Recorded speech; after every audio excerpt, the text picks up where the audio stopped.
Halo teman-teman semua, sebelum memulai video yang sangat mendalam, yang sangat penting, yang bahkan mungkin dapat menyelamatkan nyawa banyak teman-teman wanita dewasa dan mengubah kebiasaan kebersihan kalian selama puluhan tahun ini, saya ingin meminta kalian semua untuk sementara waktu meletakkan hal-hal yang sedang kalian kerjakan. Entah itu sedang merebus sup di dapur, melipat pakaian di ruang tamu, atau sedang bersenda gurau menikmati waktu bersama cucu. Tolong letakkan dulu sejenak, silakan cari kursi yang paling nyaman atau sofa di mana Anda bisa merebahkan seluruh tubuh ke dalamnya. Duduklah dengan tenang, meskipun hanya untuk beberapa menit. Saya ingin meminta kalian menutup mata dan berpikir bersama saya tentang sebuah topik yang jarang kita diskusikan secara terbuka, yang mungkin terasa sedikit memalukan, tetapi sangat amat penting. Saya ingin bertanya kepada para kakak, bibi, dan bahkan para nenek yang ada di sini, dalam pemikiran Anda, apakah penyakit ginekologi kewanitaan itu hanya milik gadis-gadis muda saja? Apakah Anda merasa bahwa hanya wanita muda yang masih mengalami menstruasi, masih memiliki keinginan untuk punya anak, atau yang kehidupan seksualnya masih aktif yang perlu mengkhawatirkan masalah kewanitaan? Dan begitu kita melewati usia 50 tahun, memasuki masa menopause, atau bahkan setelah berhenti menstruasi, bagian itu sudah pensiun, menikmati masa tuanya, dan tidak akan mengalami masalah besar lagi. Jika di dalam hati Anda berpikir demikian, maka hari ini saya harus dengan nada yang sangat serius, sangat sedih, dan bahkan sedikit cemas memberitahu Anda, pemikiran ini sangat amat salah. Ini benar-benar sebuah kesalahpahaman yang sangat besar. Sebuah jebakan pemikiran yang mungkin membuat kita harus membayar harga yang sangat mahal dengan kesehatan kita. Kengerian dari jebakan ini terletak pada kenyataan bahwa ia membiarkan kita terpapar ancaman penyakit dalam keadaan tanpa pertahanan sama sekali. Bagaimana jika saya memberitahu Anda bahwa ada sejenis kanker yang khusus mengincar kita, para wanita yang sudah menopause di usia 50 atau 60 tahun ke atas? Kanker ini ibarat penembak jitu yang bersembunyi di kegelapan dengan penuh kesabaran. Karena kelalaian dan rasa malu kita, seringkali saat kanker ini ditemukan, ia sudah berada di stadium lanjut di mana tingkat kesulitan dan penderitaan dari pengobatannya akan berlipat ganda. Bagaimana jika saya memberitahu Anda bahwa justru di saat kita merasa diri kita sangat menjaga kebersihan dan higienitas, beberapa kebiasaan membersihkan yang kita lakukan setiap hari sebenarnya justru sedang menghancurkan garis pertahanan alami yang telah dibangun dengan susah payah oleh tubuh kita sendiri? Itu sama saja dengan membukakan pintu lebar-lebar bagi sel-sel kanker yang sedang mengintai, menyambut mereka untuk masuk dan menetap. Bagaimana jika saya memberitahu Anda bahwa ada seorang ibu bernama Ibu Lestari yang berusia 55 tahun hanya karena sebuah kebiasaan buruk yang kelihatannya sepele yang dilakukan oleh banyak dari kita demi kepraktisan dan penghematan, harus membiarkan rasa gatal ringan yang berulang berubah menjadi kanker vulva yang mengerikan. Pada akhirnya, ia harus menghadapi operasi besar dan siksaan fisik serta mental dari perawatan lanjutan. Setelah mendengarnya, apakah Anda akan percaya? Ini sama sekali bukan saya sedang menakut-nakuti. Bukan pula saya sengaja ingin membuat Anda panik. Hari ini saya hadir untuk menjadi penjaga dan pembunyi lonceng peringatan bagi kesehatan wanita dewasa. Kita harus bersama-sama mengumpulkan keberanian, membuang rasa malu yang tidak perlu dan yang mungkin bisa membahayakan kita, mengambil kaca pembesar dan lampu sorot ilmiah, dan membawa semua orang masuk ke dalam taman rahasia yang paling tidak ingin kita hadapi, namun paling membutuhkan perawatan yang teliti ini. Kita harus menarik keluar satu persatu para tersangka utama, penyebab kanker kewanitaan yang tersembunyi, meletakkannya di bawah sinar matahari agar terlihat jelas. Sekaligus juga memberitahu Anda mengapa ada orang yang sampai usia 80 tahun masih merasa segar dan bebas bergerak. Sementara ada orang yang di usia 50 komoan, di saat seharusnya menikmati masa keemasan hidup, malah mengalami masa-masa tergelap, berjuang menahan sakit di ranjang rumah sakit. Video episode kali ini akan memuat informasi yang sangat padat.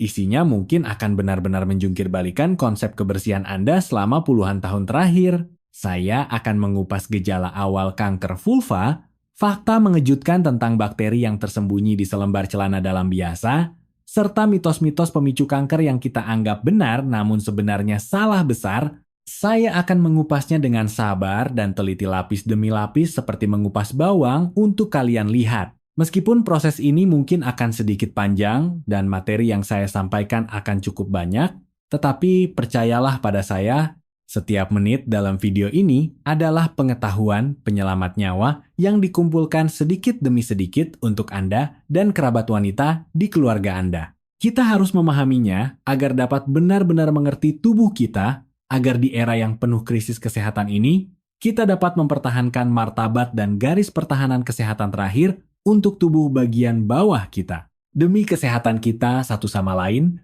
mari kita saling menyemangati. Pertama-tama, kita akan menceritakan sebuah kisah nyata yang terjadi di ruang periksa rumah sakit, yang bahkan membuat para dokter merasa sangat bersedih. Tokoh utama dari cerita ini, kita panggil saja Ibu Lestari. Ini tentu saja nama samaran, namun pengalamannya adalah 100% nyata. Ibu Lestari tahun ini sudah berusia 50 komaan. Beliau adalah tipikal ibu rumah tangga purna waktu yang sering kita temui di gang-gang perumahan di Indonesia, yang menghabiskan seluruh hidupnya berdedikasi untuk keluarga. Di mata tetangga dan teman-temannya, Ibu Lestari adalah orang yang sangat optimis, ceria, dan baik hati. Sepanjang hari ia selalu tersenyum, menyapa dengan ramah siapa saja yang ditemuinya, mengatur rumah hingga bersih dan rapi.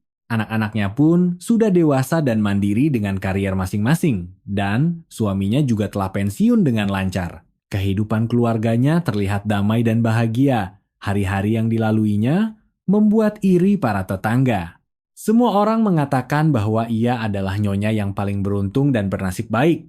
Di masa tuanya ia bisa menikmati kebahagiaan. Tetapi sama seperti permukaan laut yang terlihat tenang tanpa ombak, namun di dasarnya mungkin ada arus bawah yang ganas, hanya Ibu Lestari sendiri yang paling tahu. Di balik wajahnya yang ceria, bebas dari rasa khawatir dan penuh senyum matahari itu, sebenarnya tersembunyi rasa sakit luar biasa yang telah menyiksanya selama belasan tahun, yang membuatnya sulit untuk berbicara dan bahkan membuatnya semakin merasa rendah diri dan kesepian dari hari ke hari. Rasa sakit ini terjadi di bagian tubuhnya yang paling pribadi dan tersembunyi, membuatnya sering merasa gelisah saat duduk maupun berdiri. Rasa sakit ini membuatnya di saat malam yang sepi, saat seluruh keluarga sudah tertidur lelap, ia berguling-guling tak bisa tidur. Namun, ia tidak berani bercerita kepada siapapun. Bahkan kepada suaminya yang paling intim sekalipun, ia tidak bisa membuka mulutnya.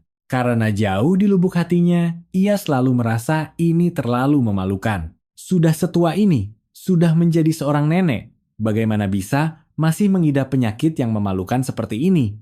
Kalau sampai orang lain tahu, bukankah akan ditertawakan? Rasa malu yang mengakar kuat ini ibarat tirai besi tebal yang mengisolasinya dari dunia luar, bahkan dari dukungan keluarganya sendiri. Kejadian ini bermula sejak ia masih muda, sekitar tak lama setelah ia melahirkan anak keduanya. Saat itu, ia baru berusia 30 komoan, usia di mana ia sedang kuat-kuatnya dan sibuk mengurus keluarga. Sejak saat itu, Ibu Lestari sering merasakan adanya rasa gatal ringan yang tidak jelas penyebabnya di bagian bawah, yaitu di area kewanitaannya. Awalnya, rasa gatal ini tidak terlalu parah, datang dan pergi. Kadang-kadang, menjelang atau sesudah menstruasi akan terasa sedikit gatal. Kadang-kadang, saat cuaca panas dan banyak berkeringat juga akan terasa sedikit gatal. Saat itu, ia berpikir, mungkin ini karena terlalu lelah mengurus 2 anak sehingga tubuhnya agak lemah, atau mungkin bahan celana dalamnya kurang bagus, atau dipakainya terlalu ketat sehingga terjadi gesekan. Ia berpikir ditahan sedikit dan disesuaikan saja, nanti juga akan berlalu. Lagi pula, selain gatal sesekali, tidak ada masalah besar lainnya dan tidak mengganggu kehidupan sehari-hari. Namun, banyak hal yang tidak berjalan seperti yang kita harapkan. Seiring berjalannya waktu, 1 tahun, 2 tahun, 5 tahun pun berlalu, rasa gatal ini tidak menghilang dengan sendirinya seperti yang ia harapkan. Sebaliknya, ia bagaikan hantu yang tidak mau pergi dan tidak bisa dihilangkan, selalu datang mengganggunya dari waktu ke waktu dan frekuensinya sepertinya juga perlahan-lahan meningkat. Sebagai seorang wanita dengan konsep tradisional yang sangat kuat, Ibu Lestari selalu merasa bahwa masalah di area pribadi seperti ini benar-benar terlalu memalukan dan memalukan. Bagaimana ia tidak malu untuk mendaftar di rumah sakit besar dan kemudian harus menurunkan celananya di depan dokter yang mungkin saja dokter pria atau wanita muda berbaring di atas meja periksa yang dingin dan asing itu, lalu mendeskripsikan gejalanya secara rinci. Hanya dengan membayangkan pemandangan itu di kepalanya saja, ia sudah merasa wajahnya memerah, jantungnya berdebar, seluruh tubuhnya merasa tidak nyaman, dan kakinya seperti terpaku di lantai, tidak bisa melangkah. Jadi, di bawah pengaruh ganda antara rasa malu dan pikiran yang meremehkan masalah, ia memilih jalan yang paling berbahaya, menjadi dokter untuk dirinya sendiri. Ia akan pergi ke apotek di sudut jalan, dengan wajah memerah dan bergumam tidak jelas, membeli beberapa salep pereda gatal. Atau ia mempercayai iklan di televisi dan radio, membeli apa yang disebut sabun pembersih khusus area kewanitaan yang diklaim dapat membersihkan, membunuh kuman, dan memulihkan kesehatan. Setelah pulang ke rumah, ia akan diam-diam mengoleskannya, diam-diam mencucinya, seperti seorang pencuri sangat takut ketahuan oleh keluarganya. Saat pertama kali digunakan, salep atau sabun ini sepertinya memang sedikit memberikan efek. Saat dioleskan terasa dingin, rasa gatal yang menusuk hati dan membuat frustrasi itu seolah-olah berhasil ditekan untuk sementara waktu.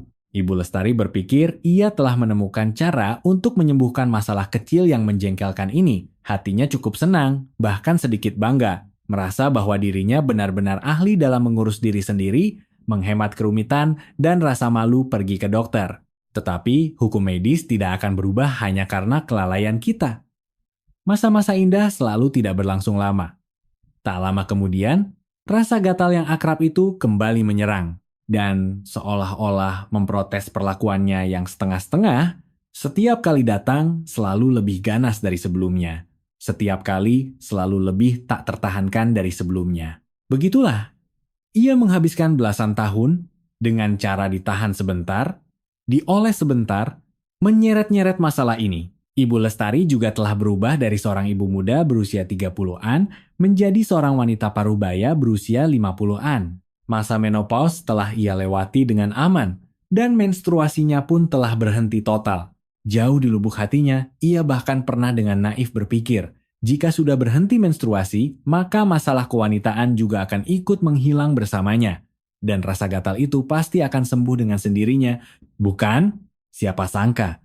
Baginya, mimpi buruk kesehatan yang sesungguhnya baru saja membuka tirai horornya akibat penundaan jangka panjang dan penanganan yang salah. Dalam beberapa tahun terakhir ini, rasa gatalnya telah meningkat ke tingkat yang mengerikan. Sangat memengaruhi kualitas tidur dan kehidupan sehari-harinya. Kadang-kadang, saat ia sedang berbelanja sayur di pasar tradisional, sedang menawar harga dengan pedagang langganan, atau sedang asyik mengobrol santai dengan teman tetangganya di taman perumahan, bagian bawah area kewanitaannya akan tiba-tiba terserang rasa gatal yang luar biasa hebat dan menusuk hati tanpa peringatan sama sekali. Rasanya seperti ada ribuan semut kecil yang menggigit secara gila-gilaan, secara bersamaan di bagian yang paling sensitif itu. Ia hanya bisa langsung merapatkan kedua kakinya kuat-kuat, mengerahkan seluruh tekadnya untuk menahan, sementara wajahnya harus berusaha keras mempertahankan ekspresi normal. Namun, dahi dan punggungnya sudah mengeluarkan keringat dingin karena menahan rasa sakit yang amat sangat. Penderitaan semacam itu benar-benar membuat orang gila, namun tidak ada tempat untuk melampiaskannya. Dan yang lebih membuatnya takut adalah saat mandi setiap hari, ia secara tidak sengaja meraba kulit di bagian vulva luarnya. Rasanya sepertinya berbeda dengan sebelumnya. Kulitnya menjadi sangat kasar, kehilangan kehalusan asalnya. Ia bahkan samar-samar meraba sepertinya ada sebuah benjolan keras sebesar ujung jari kelingking. Saat disentuh terasa ada sedikit rasa sakit tumpul dan juga agak menonjol, sangat berbeda dengan kulit di sekitarnya. Tetapi, bahkan setelah mencapai tahap ini, karena lokasi penyakitnya benar-benar terlalu pribadi, Ditambah lagi rintangan rasa malu di dalam hatinya yang membentang seperti gunung besar, ia tetap memilih untuk terus menyembunyikannya. Ia belum juga mengumpulkan keberanian untuk memberitahu keluarganya, juga belum membulatkan tekad untuk pergi ke rumah sakit resmi mencari dokter spesialis. Ia bahkan karena takut kelainan itu ketahuan oleh suaminya saat berhubungan intim, ia mulai mencari berbagai alasan sepele untuk menolak berhubungan dengan suaminya dan akhirnya berkembang menjadi tahap pisah ranjang jangka panjang. Hubungan keluarga pun ikut tertutup bayangan tak kasat mata. Hingga beberapa bulan terakhir, situasinya memburuk dengan cepat. Karena di malam hari, rasa gatalnya benar-benar tak tertahankan. Di dalam tidurnya, ia secara tidak sadar menggaruk kuat-kuat secara berulang kali. Kuku yang tajam menggaruk pecah kulit yang memang sudah rapuh itu, menyebabkan bagian tersebut mengalami kemerahan, bengkak, panas, dan nyeri yang parah. Kemudian bernanah, dan mengeluarkan cairan berbau tidak sedap yang bercampur dengan bercak darah dan nanah. Bahkan karena bengkaknya terlalu parah, buang air kecil yang paling mendasar pun jadi terganggu. Begitu kencing mengenai luka, sakitnya membuatnya berkeringat dingin dan seluruh tubuhnya gemetar. Pada titik ini, kertas akhirnya tidak bisa lagi membungkus api. Di bawah desakan dan pertanyaan terus-menerus dari keluarganya, melihat ibu mereka yang semakin hari semakin kuyu dan kesulitan bergerak, Ibu Lestari dengan terbata-bata dan berurai air mata, akhirnya menceritakan hal yang telah dipendam di lubuk hatinya selama belasan tahun. Setelah mendengar itu, keluarganya merasa sangat sedih sekaligus terkejut, dan segera membawanya ke unit gawat darurat bagian obstetri dan ginekologi di sebuah rumah sakit besar di kota. Dokter yang menerimanya, Dr. Budi Hartono, adalah seorang profesor senior yang sangat berpengalaman dan berwawasan luas. Begitu ia melihat sekilas penampilan dan kondisi luka itu, alisnya langsung berkerut erat dan wajahnya menjadi sangat serius. Mengandalkan pengalaman klinisnya selama bertahun-tahun, di dalam hatinya ia sudah memiliki firasat buruk. Namun demi menegakkan diagnosis, ia tidak banyak bicara. Hanya dengan nada yang lembut, namun tegas segera mengatur pemeriksaan biopsi secara mendetail untuk Ibu Lestari. Hari-hari menunggu hasil laporan patologi menjadi hari-hari terpanjang, tergelap, dan paling penuh ketakutan dalam hidup Ibu Lestari. Setiap menit, setiap detik, rasanya seperti disiksa di dalam wajan penggorengan. Tak terhitung banyaknya pikiran mengerikan terlintas di benaknya. Pada akhirnya, hasil kejam yang paling tidak ingin didengar oleh semua orang itu dengan dingin tersaji di depan mata. Hasil pemeriksaan biopsi hitam di atas putih mendiagnosisnya dengan karsinoma sel squamosa vulva kanker vulva. Dan karena penundaannya benar-benar terlalu lama, sel kankernya sudah menginvasi cukup dalam dan ada tanda-tanda penyebaran lokal. Dr. Budi Hartono dengan nada yang berat namun jujur menyatakan bahwa situasinya memang tidak bisa dibilang optimis. Ia harus segera menjalani operasi pengangkatan dalam area yang luas, bahkan setelah operasi, ia harus menjalani terapi radiasi dan terapi obat kimia sesuai kondisinya, yang biasa kita sebut sebagai radioterapi dan kemoterapi. Prosesnya akan sangat menyiksa. Mendengar dua kata kanker yang ibarat petir di siang bolong itu, seluruh tubuh Ibu Lestari seketika lemas di kursi ruang periksa. Seolah-olah seluruh tenaga di tubuhnya terkuras habis. Air mata mengalir deras tak terbendung, seperti untayan mutiara yang putus. Ia tidak bisa mengerti. Ia tidak bisa menerima. Padahal awalnya ia hanya merasa sedikit gatal di sana. Bagaimana sebuah kata gatal bisa disamakan dengan kanker yang mengerikan? Sehari-harinya ia juga sangat menjaga kebersihan. Mandi setiap hari, rumah juga dibereskan hingga bersih tanpa debu. Mengapa ia bisa terkena penyakit yang terdengar begitu menakutkan ini? Ini pasti Tuhan sedang melontarkan lelucon yang sangat buruk padanya kan? Penyesalan tanpa akhir, ketakutan, dan ketidakpahaman hampir saja menenggelamkannya. Sahabat-sahabatku yang tercinta, tolong tenangkan hati Anda dan pikirkanlah, apakah tragedi Ibu Lestari ini benar-benar hanya karena ketidakberuntungan pribadinya dan kebodohannya yang kebetulan semata? Setelah kita membedahnya dengan saksama, kita akan dengan sedih menemukan bahwa ternyata tidak demikian. Tragedinya, lebih seperti bom waktu kesehatan yang terpicu oleh penumpukan bertahun-tahun dari sebuah kebiasaan buruk yang sudah biasa kita lakukan, bahkan kebiasaan buruk dan konsep salah yang dalam budaya masyarakat kita diam-diam dianggap sebagai sebuah kebajikan, seperti berhemat, suka kebersihan, dan ditahan saja nanti juga sembuh. Banyak dari kita saat mendengar cerita ini, mungkin secara bawah sadar akan merasa Ibu Lestari terlalu tidak pintar. Bagaimana bisa menunda penyakit sampai belasan tahun? Tetapi saya ingin meminta semuanya untuk menunda sejenak penghakiman Anda, dan tanyakanlah pada hati nurani Anda sendiri. Jika kita sendiri yang mengalami ketidaknyamanan di area yang sangat intim seperti itu, apakah kita benar-benar bisa langsung tanpa beban psikologis dengan terang-terangan pergi ke rumah sakit dan menjelaskan kondisi penyakit kita secara detail kepada dokter? Ataukah jauh di lubuk hati kita juga akan ada sedikit keraguan, rasa malu, dan mentalitas beruntung ditahan-tahan saja nanti sembuh yang mirip dengan Ibu Lestari?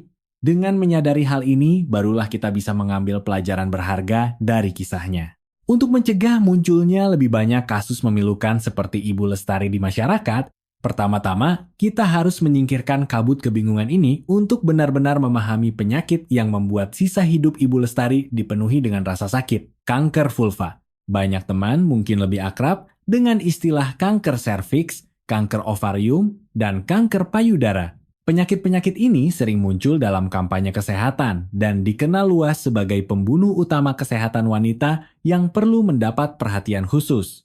Namun untuk nama kanker vulva, mungkin sebagian besar orang merasa cukup asing, bahkan belum pernah mendengarnya sama sekali. Memang, dilihat dari data statistik medis global, kanker vulva adalah salah satu tumor ganas pada sistem reproduksi wanita yang relatif langka. Kanker ini hanya menyumbang sekitar 2% hingga 5% dari semua tumor ganas ginekologi, tingkat kejadiannya tidak terlalu tinggi. Tetapi teman-teman, tolong ingat baik-baik, langka bukan berarti tidak ada, dan lebih-lebih bukan berarti kita para wanita paruh baya dan lanjut usia bisa menganggap remeh dan tidur dengan tenang karenanya. Justru sebaliknya, karena sifatnya yang relatif langka, serta lokasi terjadinya yang sangat khusus dan tersembunyi, masyarakat umum, dan bahkan banyak wanita, itu sendiri sangat kekurangan pemahaman dasar dan kewaspadaan terhadapnya.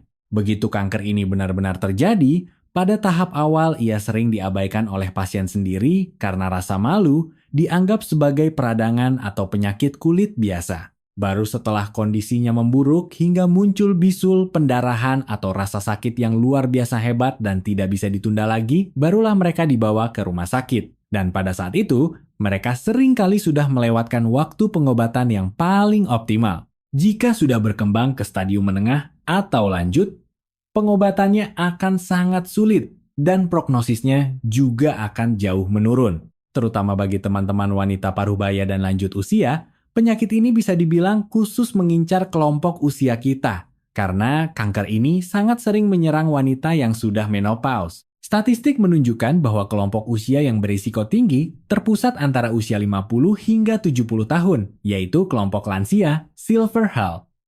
Hal ini sangat berbeda dengan kanker serviks. Meskipun kanker serviks dapat menyerang semua usia, namun penapisan dan fokus perhatiannya seringkali lebih diarahkan pada wanita muda dan paruh baya yang masih aktif secara seksual. Oleh karena itu, kita para wanita yang lebih berumur perlu memberikan perhatian ekstra pada perubahan tubuh kita di area ini. Lalu, mengapa seseorang bisa terkena kanker vulva? Saat ini, dunia medis belum memiliki kesimpulan 100% yang pasti tentang penyebab tunggal penyakit ini. Sama seperti banyak penyebab kanker lainnya, ini biasanya adalah hasil dari interaksi banyak faktor. Namun, melalui pengamatan klinis dan data penelitian jangka panjang dalam jumlah besar di seluruh dunia, para ilmuwan medis telah dengan sangat jelas mengidentifikasi beberapa kelompok faktor risiko yang secara signifikan dapat meningkatkan risiko terkena penyakit ini. Pertama, faktor risiko yang menempati urutan pertama adalah peradangan dan iritasi kronis jangka panjang. Ini tepatnya adalah inti dari cerita Ibu Lestari. Seperti kondisinya, rasa gatal yang berulang dalam jangka panjang dan kebiasaan menggaruk yang tidak tertahankan akan menyebabkan kulit dan selaput lendir vulva berada dalam siklus setan yang terus-menerus. Terluka, memperbaiki, terluka lagi. Di lingkungan yang buruk, di mana sel-sel tubuh kita rusak berulang kali dan perlu berproliferasi, memperbanyak diri terus-menerus, ibarat karet gelang yang ditarik dengan kuat berulang kali, probabilitas materi genetik internalnya, yaitu DNA gen, mengalami kesalahan selama proses pembelahan yang tak terhitung jumlahnya akan sangat meningkat.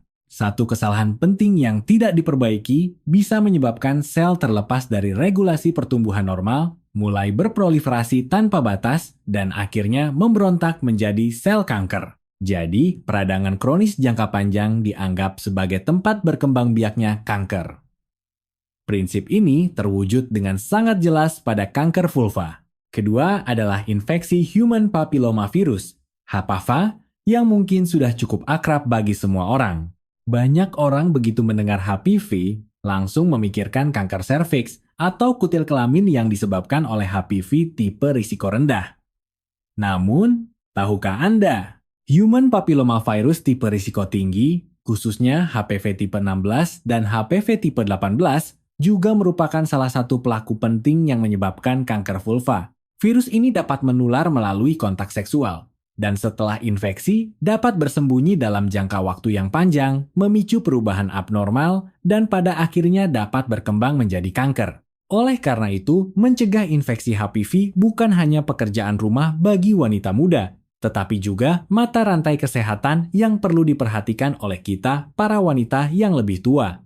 Ketiga, ada lesi kelainan kulit yang sangat khusus dan perlu ditekankan secara terpisah yang disebut leukoplakia vulva, bercak putih vulva. Dalam istilah diagnosis medis, ini disebut lichen sclerosus atau lichen atropicus. Jika saat Anda mengamati diri sendiri, Anda menemukan warna kulit di area kewanitaan menjadi tidak merata, muncul bercak-bercak pucat seputih kertas, sementara pada saat yang sama, kulit saat disentuh terasa sangat tipis dan berkerut, seperti kertas perkamen atau tisu toilet. Kehilangan elastisitas dan kilau normalnya, dan disertai rasa gatal luar biasa yang tak tertahankan, maka tolong pastikan Anda wajib sangat waspada. Ini sama sekali bukan sekadar penuaan kulit biasa atau kulit kering. Ini sangat mungkin merupakan sinyal jelas dari lesi prakanker. Jika leukoplakia vulva ini diabaikan dan tidak mendapatkan perawatan dan pemantauan resmi dalam jangka panjang, menurut statistik, ada sekitar 3% hingga 5% peluang pada akhirnya akan berubah menjadi karsinoma sel squamosa vulva. Ini adalah kondisi yang membutuhkan diagnosis profesional dan manajemen jangka panjang oleh dokter spesialis kandungan. Selain itu, beberapa faktor lain juga dapat meningkatkan risiko penyakit, seperti misalnya riwayat pasien atau pasangan seksualnya memiliki penyakit menular seksual lainnya, merokok dalam jangka panjang karena zat berbahaya dalam tembakau dapat memengaruhi kekebalan seluruh tubuh termasuk lokal, serta fungsi kekebalan tubuh yang rendah dalam jangka waktu lama karena penyakit atau obat-obatan. Meskipun terdengar bahwa kanker vulva adalah tumor ganas berisiko tinggi, di mana jika terjadi metastasis pengobatannya akan sangat sulit dan akibatnya sangat serius, namun mohon jangan terlalu panik dulu. Di sini ada sebuah kabar baik yang sangat penting dan penuh harapan. Kanker vulva tumbuh di permukaan luar tubuh. Ini adalah tempat yang bisa kita lihat sendiri dengan mata dan bisa kita sentuh dengan tangan. Ini juga berarti, dibandingkan dengan kanker-kanker yang tumbuh di dalam tubuh, ia memiliki keuntungan besar. Ia berpeluang untuk ditemukan lebih awal. Asalkan kita menguasai pengetahuan yang benar, meningkatkan kewaspadaan, dan membiasakan diri untuk melakukan pemeriksaan mandiri, kita sangat mungkin menemukannya tepat waktu saat ia masih dalam tahap awal dan sangat terlokalisasi. Dan hasil pengobatan untuk kanker vulva stadium awal sangatlah bagus. Dengan operasi yang relatif kecil, tujuan penyembuhan radikal dapat tercapai. Tingkat kelangsungan hidup 5 tahun, pasien bisa melebihi 90%. Dan kualitas hidup juga bisa sangat terjamin. Jadi, kunci dari segala kunci terletak pada 4 kata. Deteksi sedini mungkin. Lalu, sinyal minta tolong seperti apa yang bisa kita sadari yang akan dikeluarkan oleh tubuh kita di awal munculnya masalah?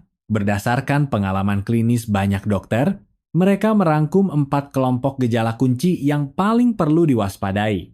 Tolong pastikan untuk mengingatnya dalam-dalam di hati Anda, sama seperti mengingat nomor telepon keluarga Anda.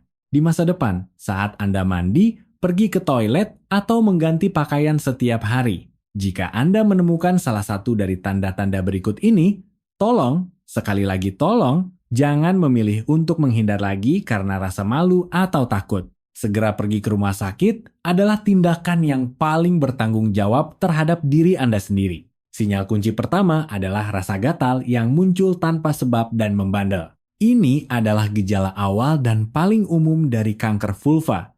Tetapi, pada saat yang sama, justru gejala yang paling mudah diabaikan dan disalahpahami oleh pasien sendiri.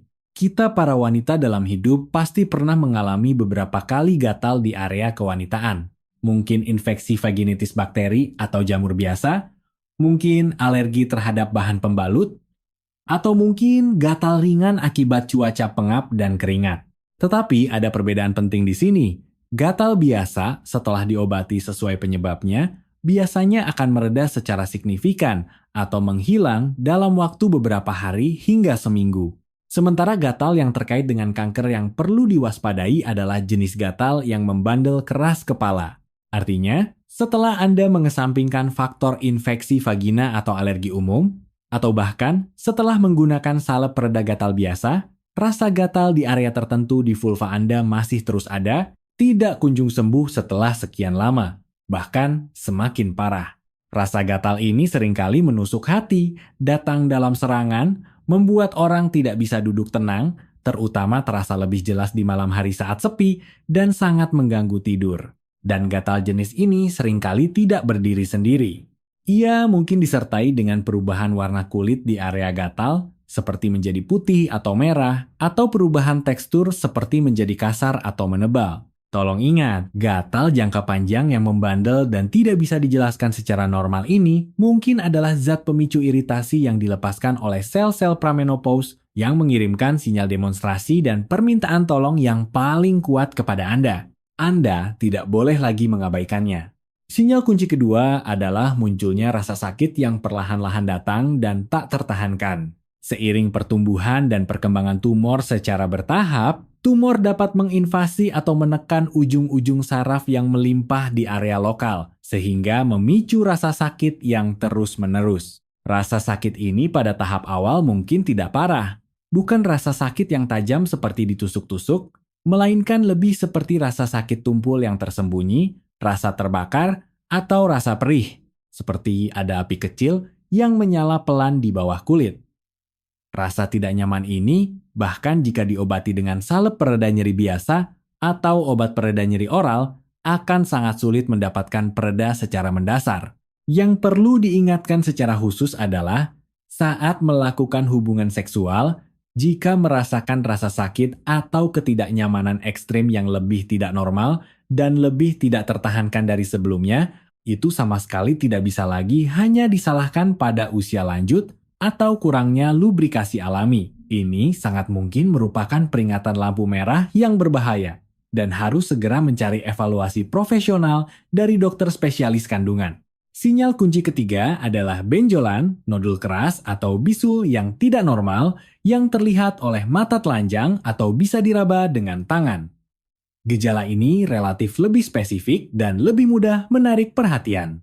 Pada tahap awal kanker, Anda mungkin saat membersihkan meraba dengan jari bahwa di bawah kulit atau selaput lendir vulva ada simpul atau benjolan kecil yang agak keras, atau melihat tonjolan seperti jerawat kecil atau bintil daging. Reaksi pertama banyak orang adalah mengira itu karena panas dalam lalu tumbuh jerawat atau radang folikel rambut dan berpikir tunggu saja nanti akan kempis sendiri. Tetapi benjolan kanker memiliki satu ciri khas. Ia tidak akan mereda dengan sendirinya. Jika Anda menemukan apa yang disebut jerawat atau benjolan kecil ini terus ada selama lebih dari 2 minggu, bahkan sebulan pun tidak hilang, malah secara perlahan-lahan dan diam-diam membesar dan mengeras, atau pada tahap lanjut kulit permukaannya pecah membentuk luka seperti sariawan mulut, namun tidak kunjung sembuh, dan tepi lukanya mungkin masih terangkat kaku. Apalagi luka sariawan ini juga akan merembeskan cairan sekresi berdarah atau bernanah dengan bau aneh yang tidak sedap. Nah, ini sudah sangat-sangat berbahaya. Luka bernanah yang sulit sembuh dan cairan sekresi tidak normal ini seringkali merupakan manifestasi dari infeksi sekunder yang disebabkan oleh nekrosis kematian jaringan. Karena jaringan kanker tumbuh terlalu hari dan tumbuh ari, cepat namun suplai darah tidak mencukupi. Ini adalah tanda bahwa penyakit telah mengalami perkembangan dan harus segera ke dokter tanpa penundaan. Sinyal kunci keempat adalah kelainan sistem saluran kemih yang terkait dengan buang air kecil. Sinyal ini bersifat tidak langsung, tetapi sama pentingnya. Jika tumor tumbuh cukup besar atau lokasi pertumbuhannya agak khusus, misalnya dekat dengan lubang uretra, ia bisa saja secara langsung menekan uretra di depannya, atau bahkan kandung kemih di atasnya. Pada saat ini, Anda mungkin akan mengalami beberapa gejala pada sistem saluran kemih, seperti frekuensi buang air kecil yang sangat sering baru selesai dari toilet tak lama kemudian merasa kebelet lagi, merasa nyeri atau sensasi terbakar saat buang air kecil, aliran urine menjadi tipis dan lemah, atau bahkan kadang-kadang Anda bisa menemukan darah samar, bercak darah pucat di dalam urine. Ketika situasi ini terjadi, banyak orang secara alami akan pergi ke dokter spesialis urologi terlebih dahulu. Ini tentu saja tidak salah.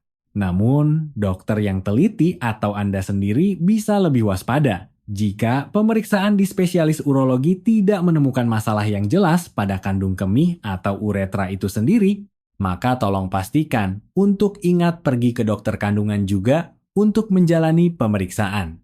Ini untuk mengesampingkan apakah gejala ketidaknyamanan saat buang air kecil tersebut disebabkan oleh tekanan tumor di area vulva.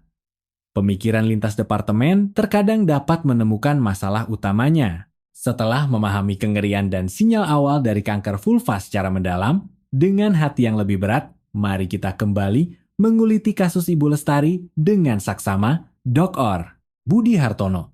Setelah menegakkan diagnosis, demi memberikan pengobatan yang paling sesuai baginya, dan juga demi menemukan kemungkinan penyebab sebagai peringatan bagi orang lain, ia dengan sangat rinci dan penuh perhatian menanyakan kebiasaan hidup Ibu Lestari sehari-hari. Tepat di dalam proses wawancara medis yang mendalam ini, Dr. Budi Hartono menemukan sebuah detail fatal yang menyebabkan risiko Ibu Lestari terkena penyakit ini meningkat secara drastis. Ini juga merupakan kebiasaan buruk kunci pertama yang akan kita diskusikan secara mendalam hari ini dan mungkin akan menjungkir balikan pemahaman banyak orang, yaitu masalah kebersihan celana dalam sehari-hari. Ibu Lestari sama seperti banyak ibu dan nenek yang hemat di sekitar kita, pada dasarnya adalah orang yang sangat hemat dan sedikit takut repot. Dalam pandangan tradisionalnya, celana dalam adalah pakaian dalam yang melekat langsung di tubuh paling dalam. Tidak seperti jaket atau celana luar yang akan bersentuhan langsung dengan debu, tanah, atau noda dari luar. Asalkan tidak terkena noda darah menstruasi atau cairan sekresi yang jelas, secara kasat mata terlihat bersih dan segar. Mengapa harus diganti setiap hari? Mencuci satu celana dalam ekstra bukankah berarti membuang sedikit lebih banyak air? Membuang sedikit sabun atau deterjen pakaian? Jika bisa dihemat, maka dihemat. Ini adalah nilai keutamaannya dalam mengurus rumah tangga. Sehingga tanpa disadarinya, ia membentuk sebuah kebiasaan. Memakai celana dalam selama 2 hingga 3 hari baru menggantinya. Apalagi di musim dingin saat merasa tidak banyak berkeringat atau saat merasa badannya sangat bersih, ia bahkan akan memakainya lebih lama lagi. Barulah saat ia merasa celana dalamnya sudah sedikit pengap, lembab, dan tidak nyaman, atau samar-samar mencium sedikit bau tak sedap, ia baru ingat untuk mengganti dan mencucinya. Ia mengira dengan begini, ia tetap menjaga kebersihan sekaligus telah berhemat. Sahabat-sahabatku yang tercinta, hari ini saya harus dengan nada yang paling serius memberitahu Anda dan juga memberitahu seluruh teman wanita di depan layar yang mungkin memiliki pemikiran serupa. Kebiasaan Ibu Lestari yang terlihat bersih dan hemat ini dari sudut pandang medis dan mikrobiologi, sama saja dengan menggunakan kesehatan tubuhnya sendiri sebagai harga bayaran untuk secara aktif membangun hotel perkembangbiakan mewah bintang 5 bagi berbagai bakteri penyebab penyakit. Kebiasaan ini menyediakan sarang dan cawan Petri yang paling sempurna dan paling ideal untuk perkembangbiakan dan pertumbuhan kuman penyakit. Kita orang awam mungkin mengamati dengan mata telanjang dan merasa bahwa sehelai celana dalam yang telah dipakai 1 atau 2 hari, asalkan tidak ada noda yang jelas, maka masih terlihat bersih. Tetapi, para ilmuwan dengan bantuan mikroskop perbesaran tinggi telah mengungkap sebuah kebenaran mengejutkan yang cukup membuat semua orang melongo atau bahkan merasa sedikit mual. Menurut penelitian di bidang mikrobiologi, sebuah celana dalam normal yang dikenakan seharian penuh, meskipun dari luar terlihat seputih kapas baru, rata-rata akan tertinggal sekitar 0,1 gram materi tinja di atasnya. Anda tidak salah dengar, itu adalah tinja. Ini mungkin terdengar agak memalukan, tapi ini adalah fakta fisiologis yang harus kita hadapi. Karena area di sekitar anus kita tidaklah mulus sempurna, di sana terdapat banyak lipatan kecil. Seberapapun teliti dan kuatnya kita menyeka setelah buang air, tak terelakkan akan ada sisa materi tinja dalam jumlah sangat mikroskopis atau bakteri usus di kulit sekitarnya. Dalam aktivitas kita sehari-hari seperti berjalan, duduk, berolahraga, atau bahkan buang angin, zat-zat mikroskopis ini sangat mudah berpindah ke celana dalam. Ini sepenuhnya adalah fenomena yang normal dan umum terjadi, dan tidak ada hubungannya secara mutlak dengan apakah kebiasaan kebersihan pribadi seseorang itu baik atau tidak. Ini ditentukan oleh struktur fisiologis tubuh manusia. Berat 0,1 gram ini kedengarannya sepele. Mungkin bahkan tidak seberat sebutir beras. Sangat kecil sehingga kita sama sekali tidak bisa merasakannya. Tapi tolong, jangan pernah meremehkan 0,1 gram ini. Di dalam berat yang sangat kecil dan hampir tak kasat mata ini, ia bisa membawa bala tentara mikroorganisme yang sangat besar, hingga jutaan atau bahkan lebih virus dan bakteri.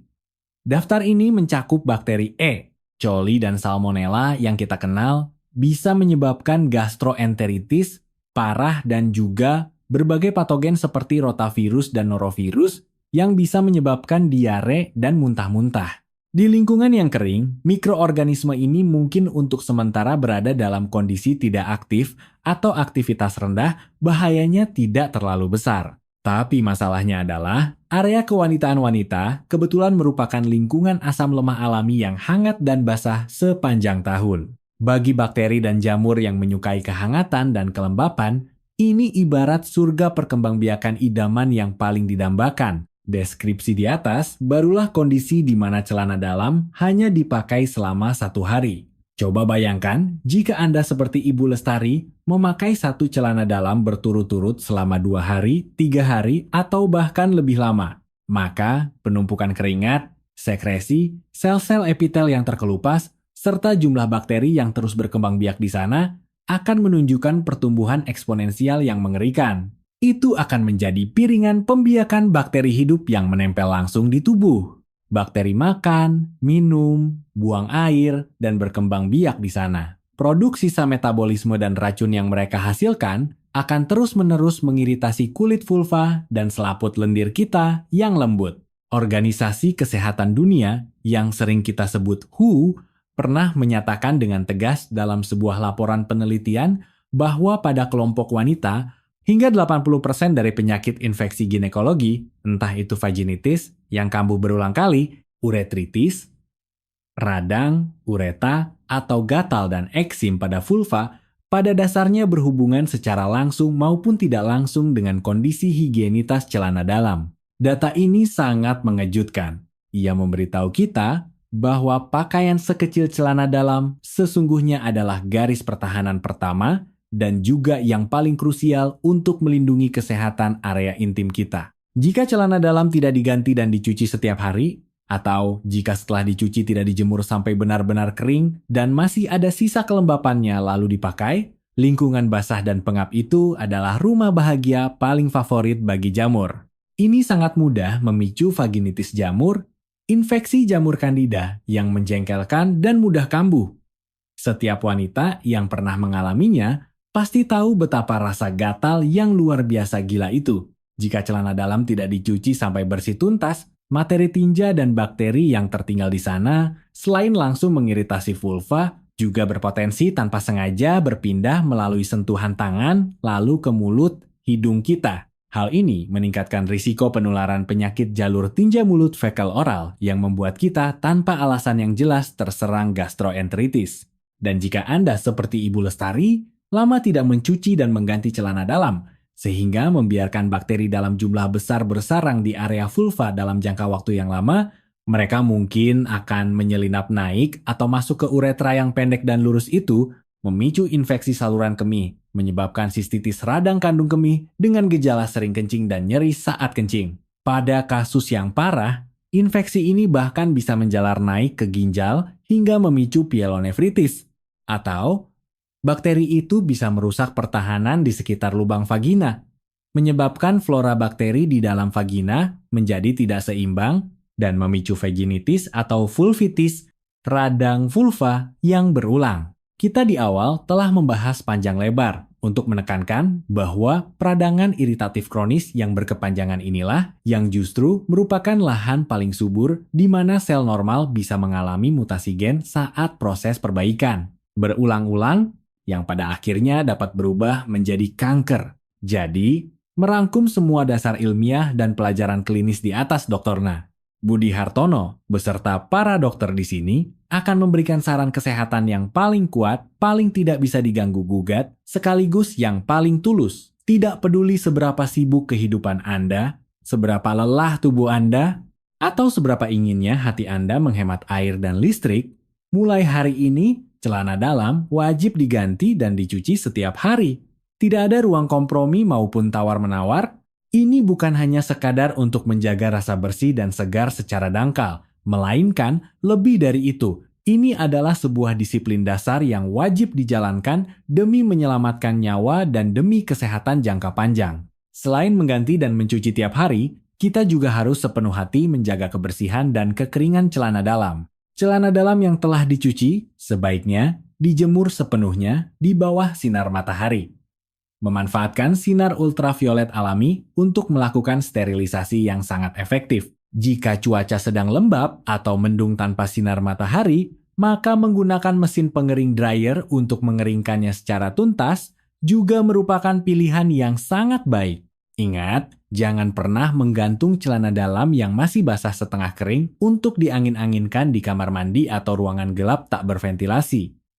Itu sama saja dengan mengundang jamur untuk datang dan menetap. Di saat bersamaan, semuanya harus membangun sebuah pola pikir penting. Celana dalam, sama seperti benda-benda lain, memiliki umur pakainya sendiri. Ia bukanlah barang pusaka warisan turun-temurun. Secara umum disarankan agar setiap 3 bulan hingga 6 bulan sekali, Anda harus mengecek inventaris celana dalam Anda. Jika Anda menemukan sehelai celana dalam yang sudah berubah bentuk, melar kehilangan elastisitasnya, warnanya luntur parah, atau kainnya menjadi keras karena sering dicuci sehingga sirkulasi udaranya menjadi buruk, maka tolong jangan merasa sayang lagi. Segera eliminasi celana-celana tersebut dan ganti dengan celana dalam berbahan katun murni yang baru. Coba pikirkan, harga sebuah celana dalam hanyalah sekitar puluhan hingga 100-200 ribu rupiah.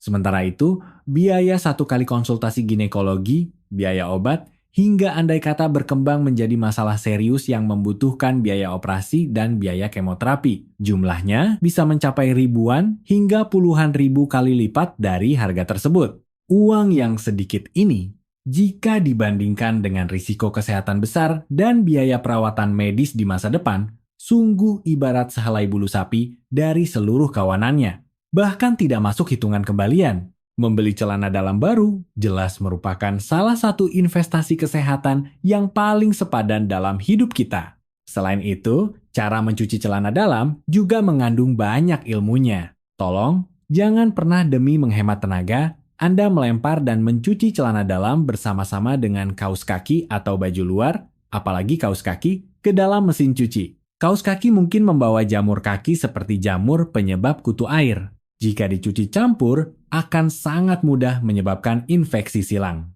Cara yang paling aman dan paling direkomendasikan adalah dengan mencucinya secara terpisah menggunakan tangan. Gunakan sabun pembersih khusus pakaian dalam, kucek bagian-bagian kuncinya dengan teliti, dan bilas hingga benar-benar bersih di bawah air mengalir yang bersih. Sampai di sini, saya percaya banyak teman yang sudah dibuat kaget oleh fakta mengejutkan tentang bakteri yang tersembunyi di celana dalam dan di dalam hati bertekad dengan bulat. Nanti saya pasti harus mencucinya sampai super bersih dan benar-benar tuntas. Sikap mementingkan kebersihan seperti ini sungguh luar biasa. Tetapi, kompleksitas dalam ilmu medis terletak pada prinsip kadang jika berlebihan justru berbahaya.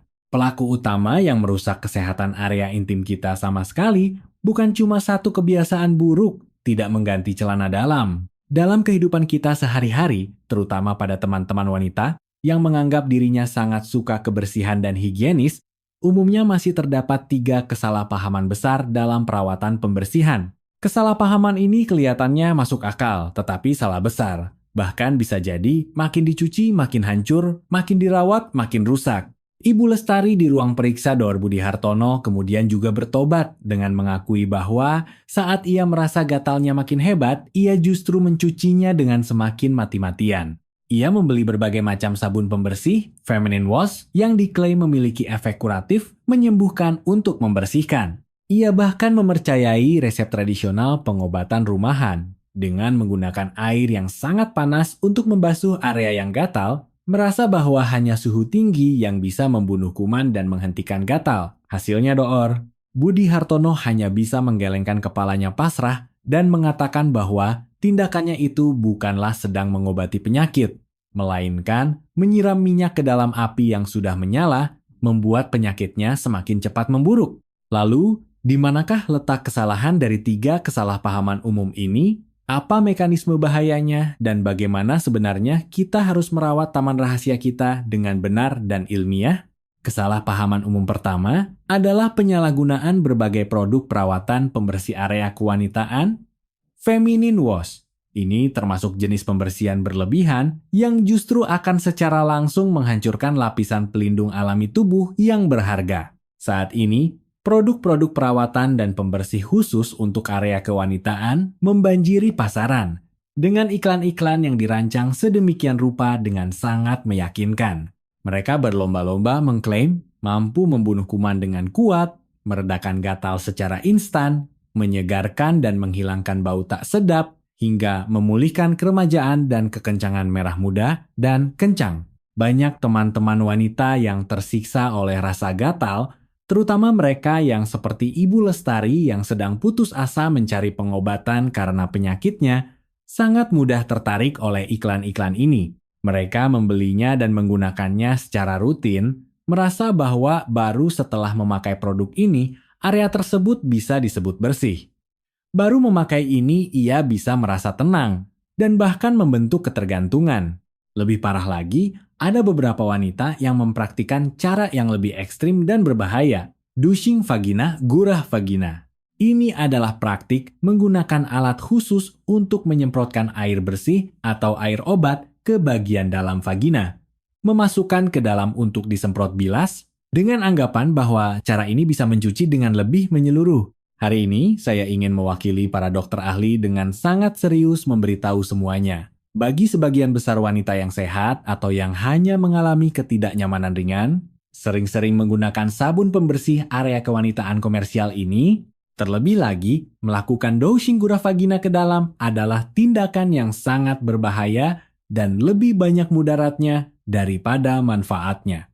Area intim kewanitaan kita, melalui proses evolusi selama puluhan ribu tahun, sesungguhnya sudah dibekali dengan sebuah sistem penyembuhan diri dan pertahanan yang sangat canggih dan sangat efisien. Inti dari sistem ini adalah keberadaan ekosistem mikroba yang seimbang dan kompleks di dalam vagina. Koloni bakteri yang mendominasi dan paling bermanfaat bagi kita disebut Lactobacillus lactobacilli, bakteri asam laktat. Bakteri ini ibaratnya pasukan pelindung probiotik, bakteri baik yang bermarkas di vagina. Mereka secara terus-menerus memecah glikogen yang ada di sel-sel epitel vagina untuk menghasilkan asam laktat. Akibatnya, hal ini membuat bagian dalam vagina selalu terjaga pada kondisi lingkungan asam lemah weakly acidic yang stabil. Nilai pH tingkat keasaman dari lingkungan ini kira-kira antara 38 hingga 45. Lingkungan asam lemah yang unik ini kebetulan adalah musuh alami bagi banyak bakteri, penyebab penyakit dan jamur, mampu menekan perkembangbiakan mereka secara berlebihan dengan sangat efektif. Di saat yang sama, sel-sel di dinding vagina juga akan melakukan proses metabolisme pengelupasan diri secara rutin, dipadukan dengan lendir sekresi, membentuk cairan keputihan alami untuk membawa keluar bakteri dan kotoran. Seluruh mekanisme ini adalah sebuah firewall fisiologis tembok pertahanan alami yang kokoh. Saat kita terlalu berlebihan dan terlalu sering menggunakan produk sabun pembersih area intim, atau bahkan menyemprot masuk ke dalam vagina, bahan kimia atau tekanan aliran air tersebut saat sedang berusaha keras membersihkan kuman jahat juga akan dengan tanpa pandang bulu membunuh sahabat terpenting kita, sang pasukan Lactobacillus. Ini ibarat sebuah pengeboman buta yang secara tuntas menghancurkan keseimbangan koloni bakteri di dalam vagina serta merusak lingkungan asam lemah yang sangat diandalkan untuk menjaga kesehatan. Begitu garis pertahanan alami ini kita runtuhkan sendiri dan kemampuan pertahanannya merosot tajam, bakteri jahat dan jamur yang sebelumnya tertekan justru akan mendapat celah kesempatan.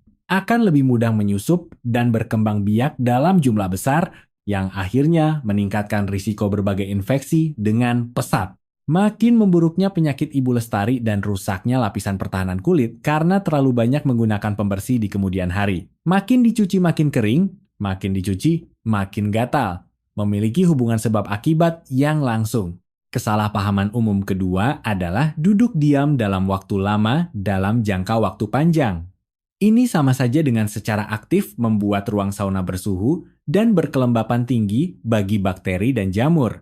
Kesalahpahaman ini bisa dibilang sebagai penyakit umum gaya hidup modern, tidak hanya terjadi pada wanita parubaya.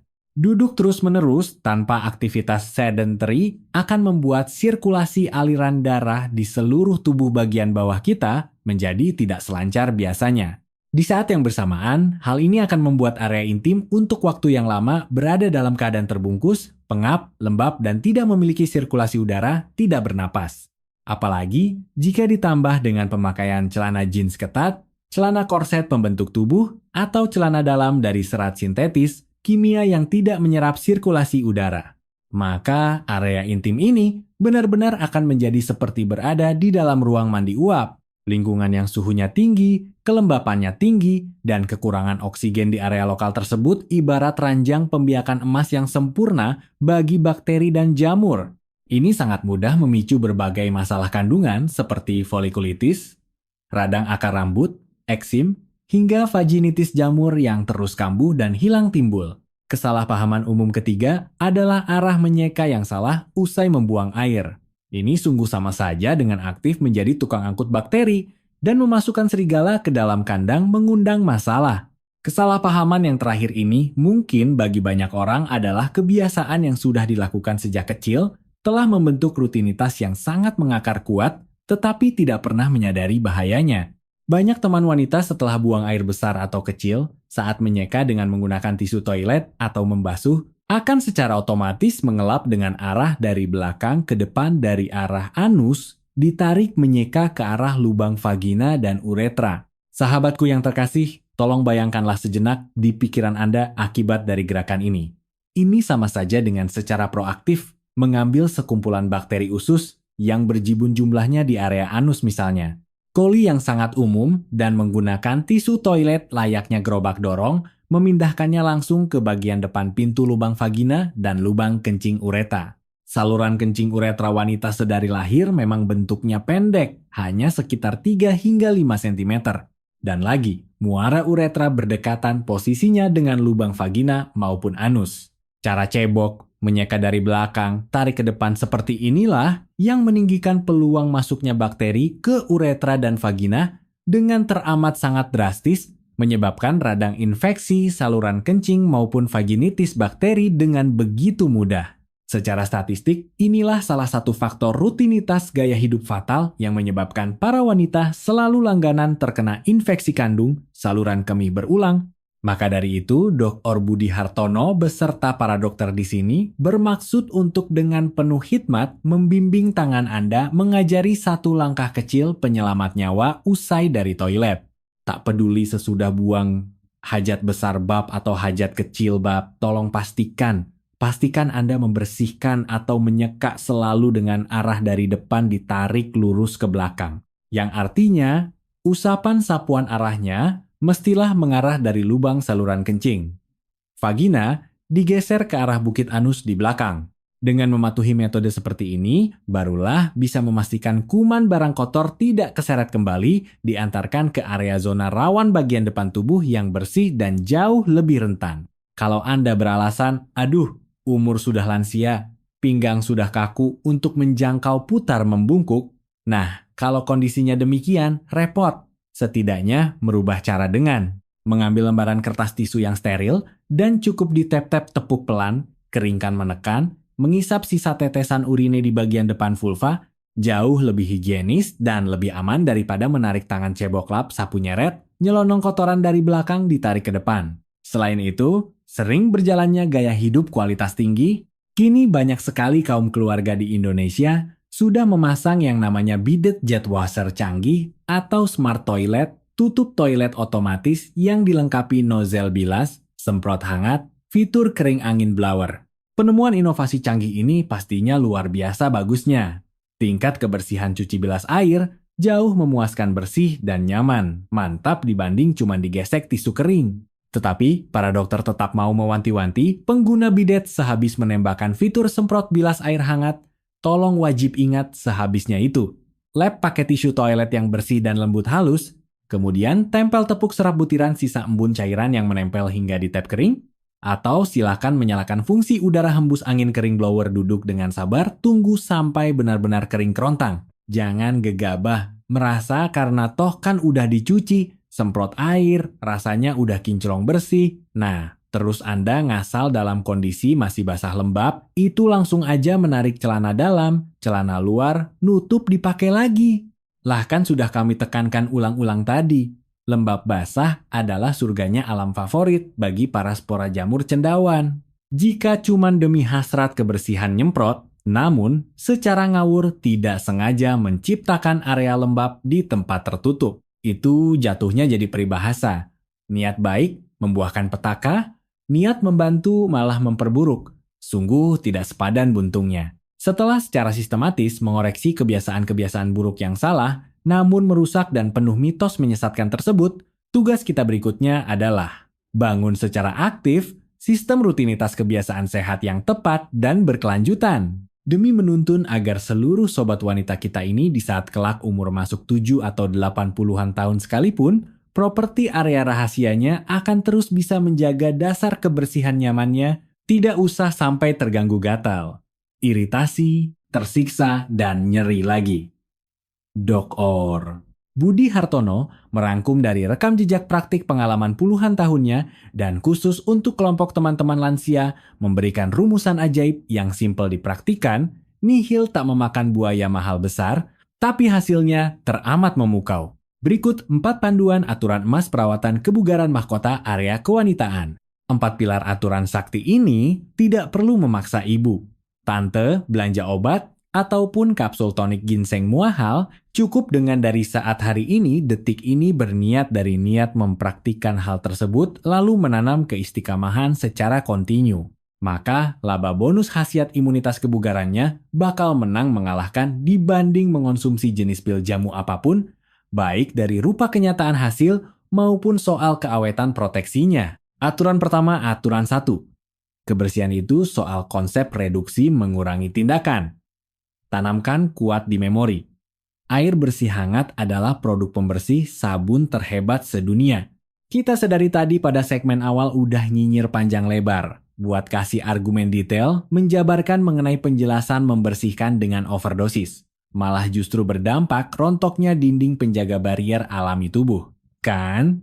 Nah, lantas pola basuh membersihkan seperti apa sih yang persis tepat sesuai prosedur benarnya? Jawabannya sungguh membuat Anda terhenyak saking tak disangka-sangkanya, gampang banget.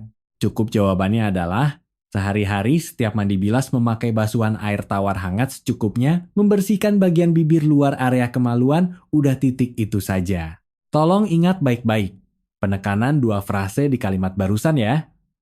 Air suhu hangat dan dicuci di luar bibirnya saja. Praktiknya, setiap kali mandi rutin harian, putarlah keran siraman pancuran yang bersuhu suam kuku terasa adem empuk merasuk pori, Bilaslah bagian sisi terluar vulva dengan membiarkan aliran kran mengguyur termasuk lekukan labia mayora minora bibir besar kecil. Siap disiram guyur usap ringan, sekat tekan tepuk perlahankan memakai anduk tap khusus yang bulunya soft halus aja sampai mengering. Tak perlu main gosok maju mundur dengan kencang beringas. Nah, dengan begini ya sudah clear selesai. Tolong, Anda semua, ibu, kakak kudu menghindari memveto mutlak tata cara pantangan berikut ini.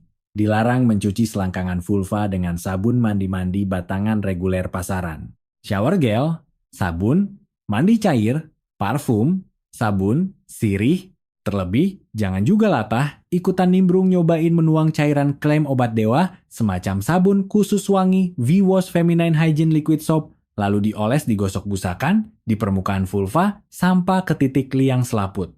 Mukosa. Jangan pernah juga. Tak usah alasan apapun itu kepo. Nyoba. Risih. Menembakkan ujung seleng pancuran nyemprot masuk kencang nusuk mendobrak membilas bolongan mulut vagina.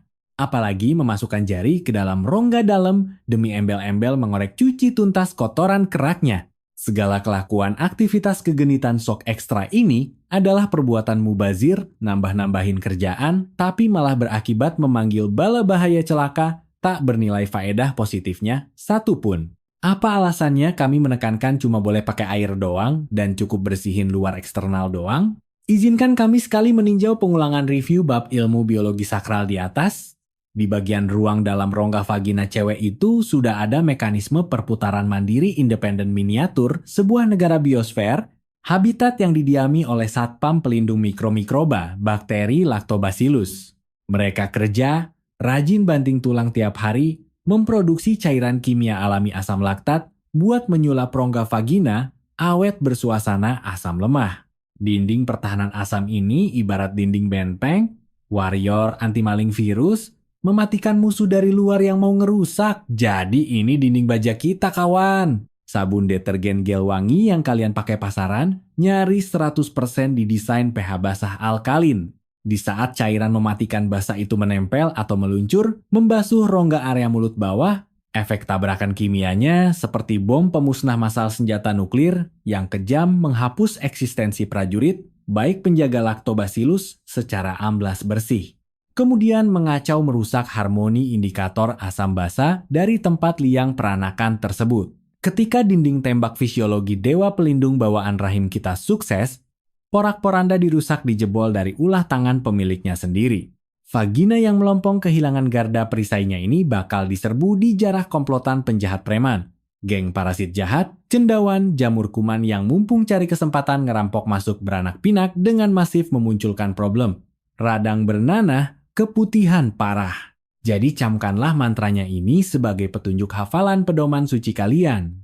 Urusan menjaga membersihkan lantai rumah, di dalam lorong dalam liang vagina, pasrahkan keahlian canggih tubuh buat self-cleaning merawat otonom otomatis dirinya. Kita empunya body ini tak perlulah campur tangan, sok capek. Tugas bos pemilik hanyalah bertanggung jawab nyuci menggosok siram, pakai guyuran air anget bagian tampak area fasad depan rumah luar, agar debu lendir bekas kotoran kesapu buang. Apabila di suatu saat ibu kakak merasa melihat fenomena keluarnya cairan keputihan membludak volumenya tak nalar, warna lendir kental berubah rupa keruh, disusul bau busuk bangkai amis yang ngeyel kuat. Itu lazimnya tuh bukan pertanda notifikasi. Peringatan elu belum nyucinya tuntas loh, enggak ya? Namun justru badan alarm lagi teriak hai tubuh ini sakit terinfeksi. Populasi bakteri flora di usus kacau amburadul. Kalau ketemu gejala model begitu, tindakan respon yang sigap benar adalah datang ngapel membesuk booking jadwal ke meja dokter. Demi dicari jalan terapi diagnosisnya obat dari tenaga sarjana medikal resmi. Bukan malah banting tulang, nyari beli merek, racikan sabun cuci organ yang kadarnya super keras, sakti di apotek mahal buat nutupin kedok wangi kecomberan sumber penyakitnya tersebut. Karena itu, tindakan nambah, kencingin, kobaran, lidah api. Aturan 2. Material bahan tekstil usahakan wajib breathable berpori. Beri otonomi hal nafas paru-paru buat mahkota privasi. Pedoman urutan pakem nomor kedua ini menyenggol urusan memilah garmen pakaian, fashion pakaian setelan yang nempel membekap selang kangkang organ intim kita. Durasinya berbelas-belas jam saban siang dan malam loh. Banyak sohib perempuan ABG, bahkan para tante-tante dengan dalih memuja, tampil keren body langsing, nampak berbentuk ngikutin gaya mode zaman now. Doyan amat mengkoleksi Mac paduan celana legging kulit, jeans skinny jegging lekat super, ngepres, celana stagen penekan pinggul korset, atau mengutamakan corak desain lingerie, sempak panty dalam. Brenda rajut brokat berbahan benang buatan, sintetik nilon, serat kimiawi, polyester.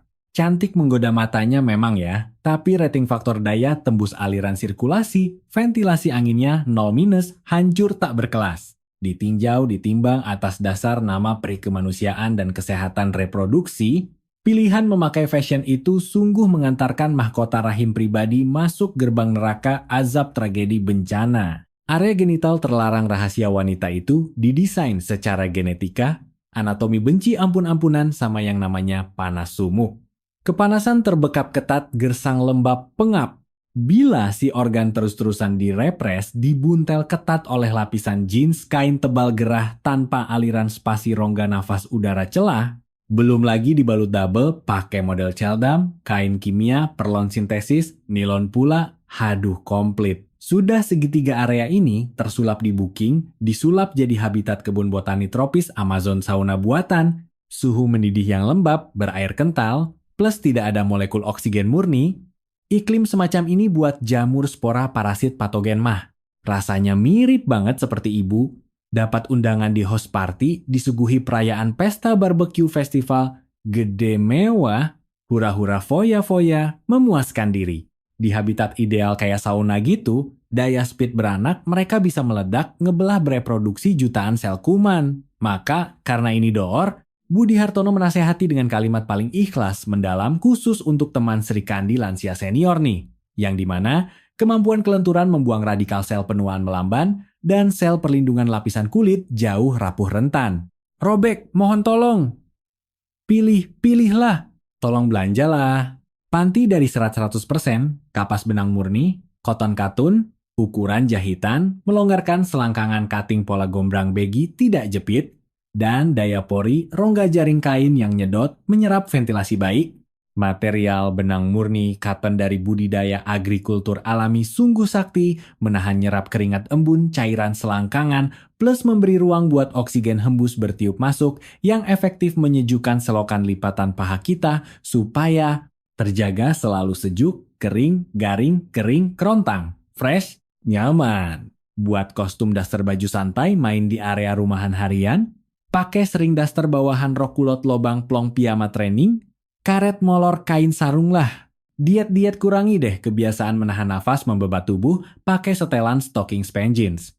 Ya kalau misal dandan mau ngafe nongkrong kudu nyetel pakai setelan kantor resmi kaku, maka pastikan secepatnya jam detik sesaat tiba balik ganti kostum pakai set daster kendor loungewear, homeware, santai. Mungkin ya di telinga orang milenial mikirnya, daleman gombrong bahan katun ibu warnanya krem pudar, kuno amat sih model nenek. Ya, tapi saya kan cuma pengen ngasih pesan filosofi. Ketika roda usia numpang sandar ke level angka seumuran segini, kasta tertingginya tren fashion glamor sejati itu tiada hal lain dan tiada tanding dibanding titel bisa sehat jasmani dan jiwa ngerasa rileks. Sungguh tak ada padanannya dibanding rasa elegan pede di tubuh raga kita karena merasa asik, enteng, dan lolos sehat gak bawa beban komorbid, sakit pinggang selangkangan.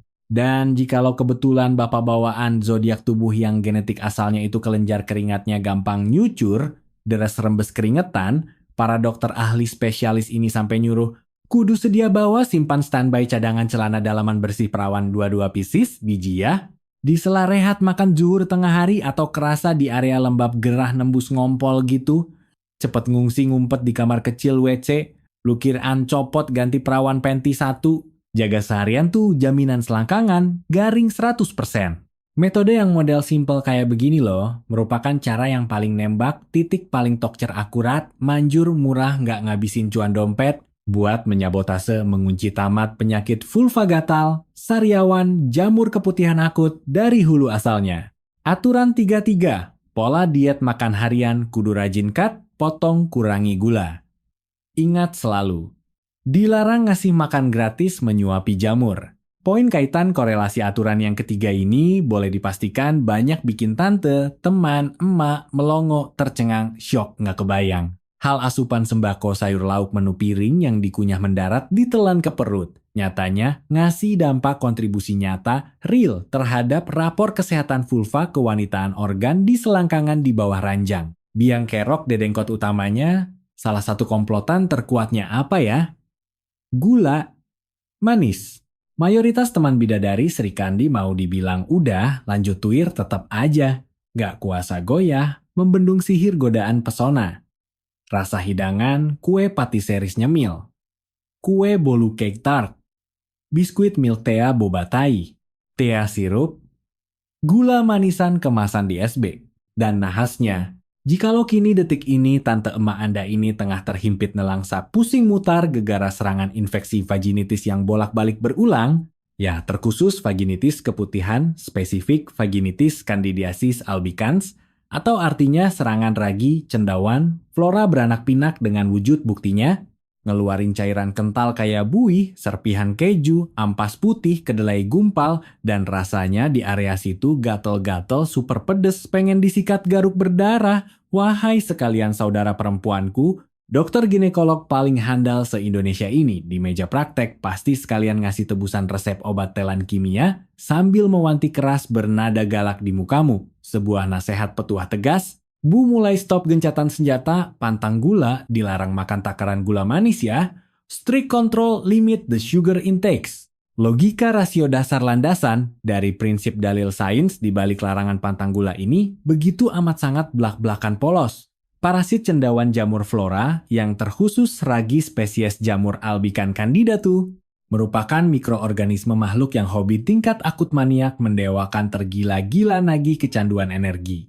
Pakan sumber utamanya adalah memakan sari glukosa manis sugar buat memfasilitasi kebutuhan nutrisi bensin mereka, supaya mereka dapat terus hidup, makan, dan bereproduksi ganda. Manakala mulut ini doyan ngekunyah nelen minum jajanan porsi kandungan gila-gilaan dari glukosa karbo sirup tinggi manis. Itu otomatis meteran kadar darah indikasi glukosa pembuluh nadi di peredaran darah mendadak, jomplang, ngedrop nembak tinggi. Darah vena manis syarat gula membikin ketersediaan glikogen di dinding interior sel mukosa vaginal pun surplus ikutan berlebih-lebihan naik secara simultan. Pas waktunya tiba di momen di mana kepingan sel-sel dinding yang penuh mengantongi glikogen gemuk rontok terkelupas ke pelataran tabung rongga, hal itu diibaratkan tumpah ruah hujan, paket santunan, makanan, bingkisan, nasi box bento melimpah yang dibagikan dari atas langit langsung menimpa para mulut lapar kuman bakteri jamur TSB. Selain dari urusan suplai donasi rantai makanan buat musuh, mekanisme proses memecah racik sari metabolisme karbo juga memanipulasi pelan-pelan kadar derajat asam tingkat kebasaan pH, indikator wilayah perairan liang selangkangan TSB, menjadi bergeser ke ambang angka parameter memanjakan jamur buat nyaman nyantai, kawin beranak, pinak pesat di teritorial kemaluan organ perempuan kita. Bahkan nih, yang lebih fatal, memicu ancaman kewaspadaan siaga buat ibu oma perempuan parubaya lansia tuh karena seringkali terbentur sama grafik siklus penuaan fungsi umur merosot yang bisa saja sudah banyak yang diem-diem gak ngerti nyadarin kalau raga sendiri ini masuk di tahapan fase pradiabetes.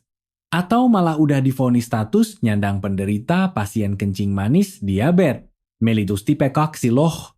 Orang lansia di kondisi badannya membawa stok indikator lonjakan glukosa tinggi kronik, perpaduan kencing manis, inilah faktor variabel paling tinggi buat gampang mudah memancing reumatik radang vulva, rasa gatal keputihan vagina, meradang akut. Karena logikanya, pas volume sirup gula hiperglikemik dalam ginjalnya kelebihan banyak tak nalar. Di saat produksi aliran buang urin cairan kencing, pasti otomatis melarutkan sisa gula manis, ngalir dibuang lewat uretra. Nah, saat urin buang air kecilnya ngandung konsentrat rasa manis, basuh nyiram keluar, sentuhan siraman ini langsung menerpa merendam secara reguler, membilas kulit pelataran uretra dan dinding selangkangan luar. Ya, kiasannya bagai handuk direndam pakai larutan ember berisi rebusan air, sirup manis murni pekat yang digosok, nyeka, nyiram, nempel, merendam daerah kulit selangkangan tipis itu dengan konstan tiada putus terus-terusan.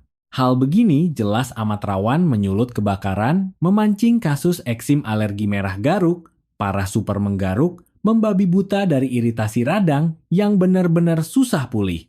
Lantas, berlanjut berantai memicu resiko infeksi, rentetan meroket drastis tak masuk akal, memilin spiral, berbelit gila. Gula darah naik tinggi, sistem area lokal non-infeksi terpacu gatalnya, dikelupas baret, garukan parah ngelupas, gula bikin kucur getah, nanah sel susah sembuh, sel diabetes, ngelingkar siklus setan, derita kambuh gatal infeksi. Lagi, karenanya, demi melindungi benteng keramat kekayaan panjang investasi area pribadi kita, jurus inisiatif mengendalikan asupan diet, nutrisi sugar cut-off tuh sama sekali. Gak cuman buat menghindar nangkal jinaknya penyakit metabolik kardiovaskular diabetes di umur renta. Melainkan jadi tameng garda jitu untuk membackup membekengi organ pribadi selangkangan bebas, invasi sekte parasit bakteri ragi, terhindar alergi infeksi, dari strategi penanggulangan asupan pakan racun kimia TSB, di manajemen penataan daftar konsumsi sajian makan di meja ruang keluarga.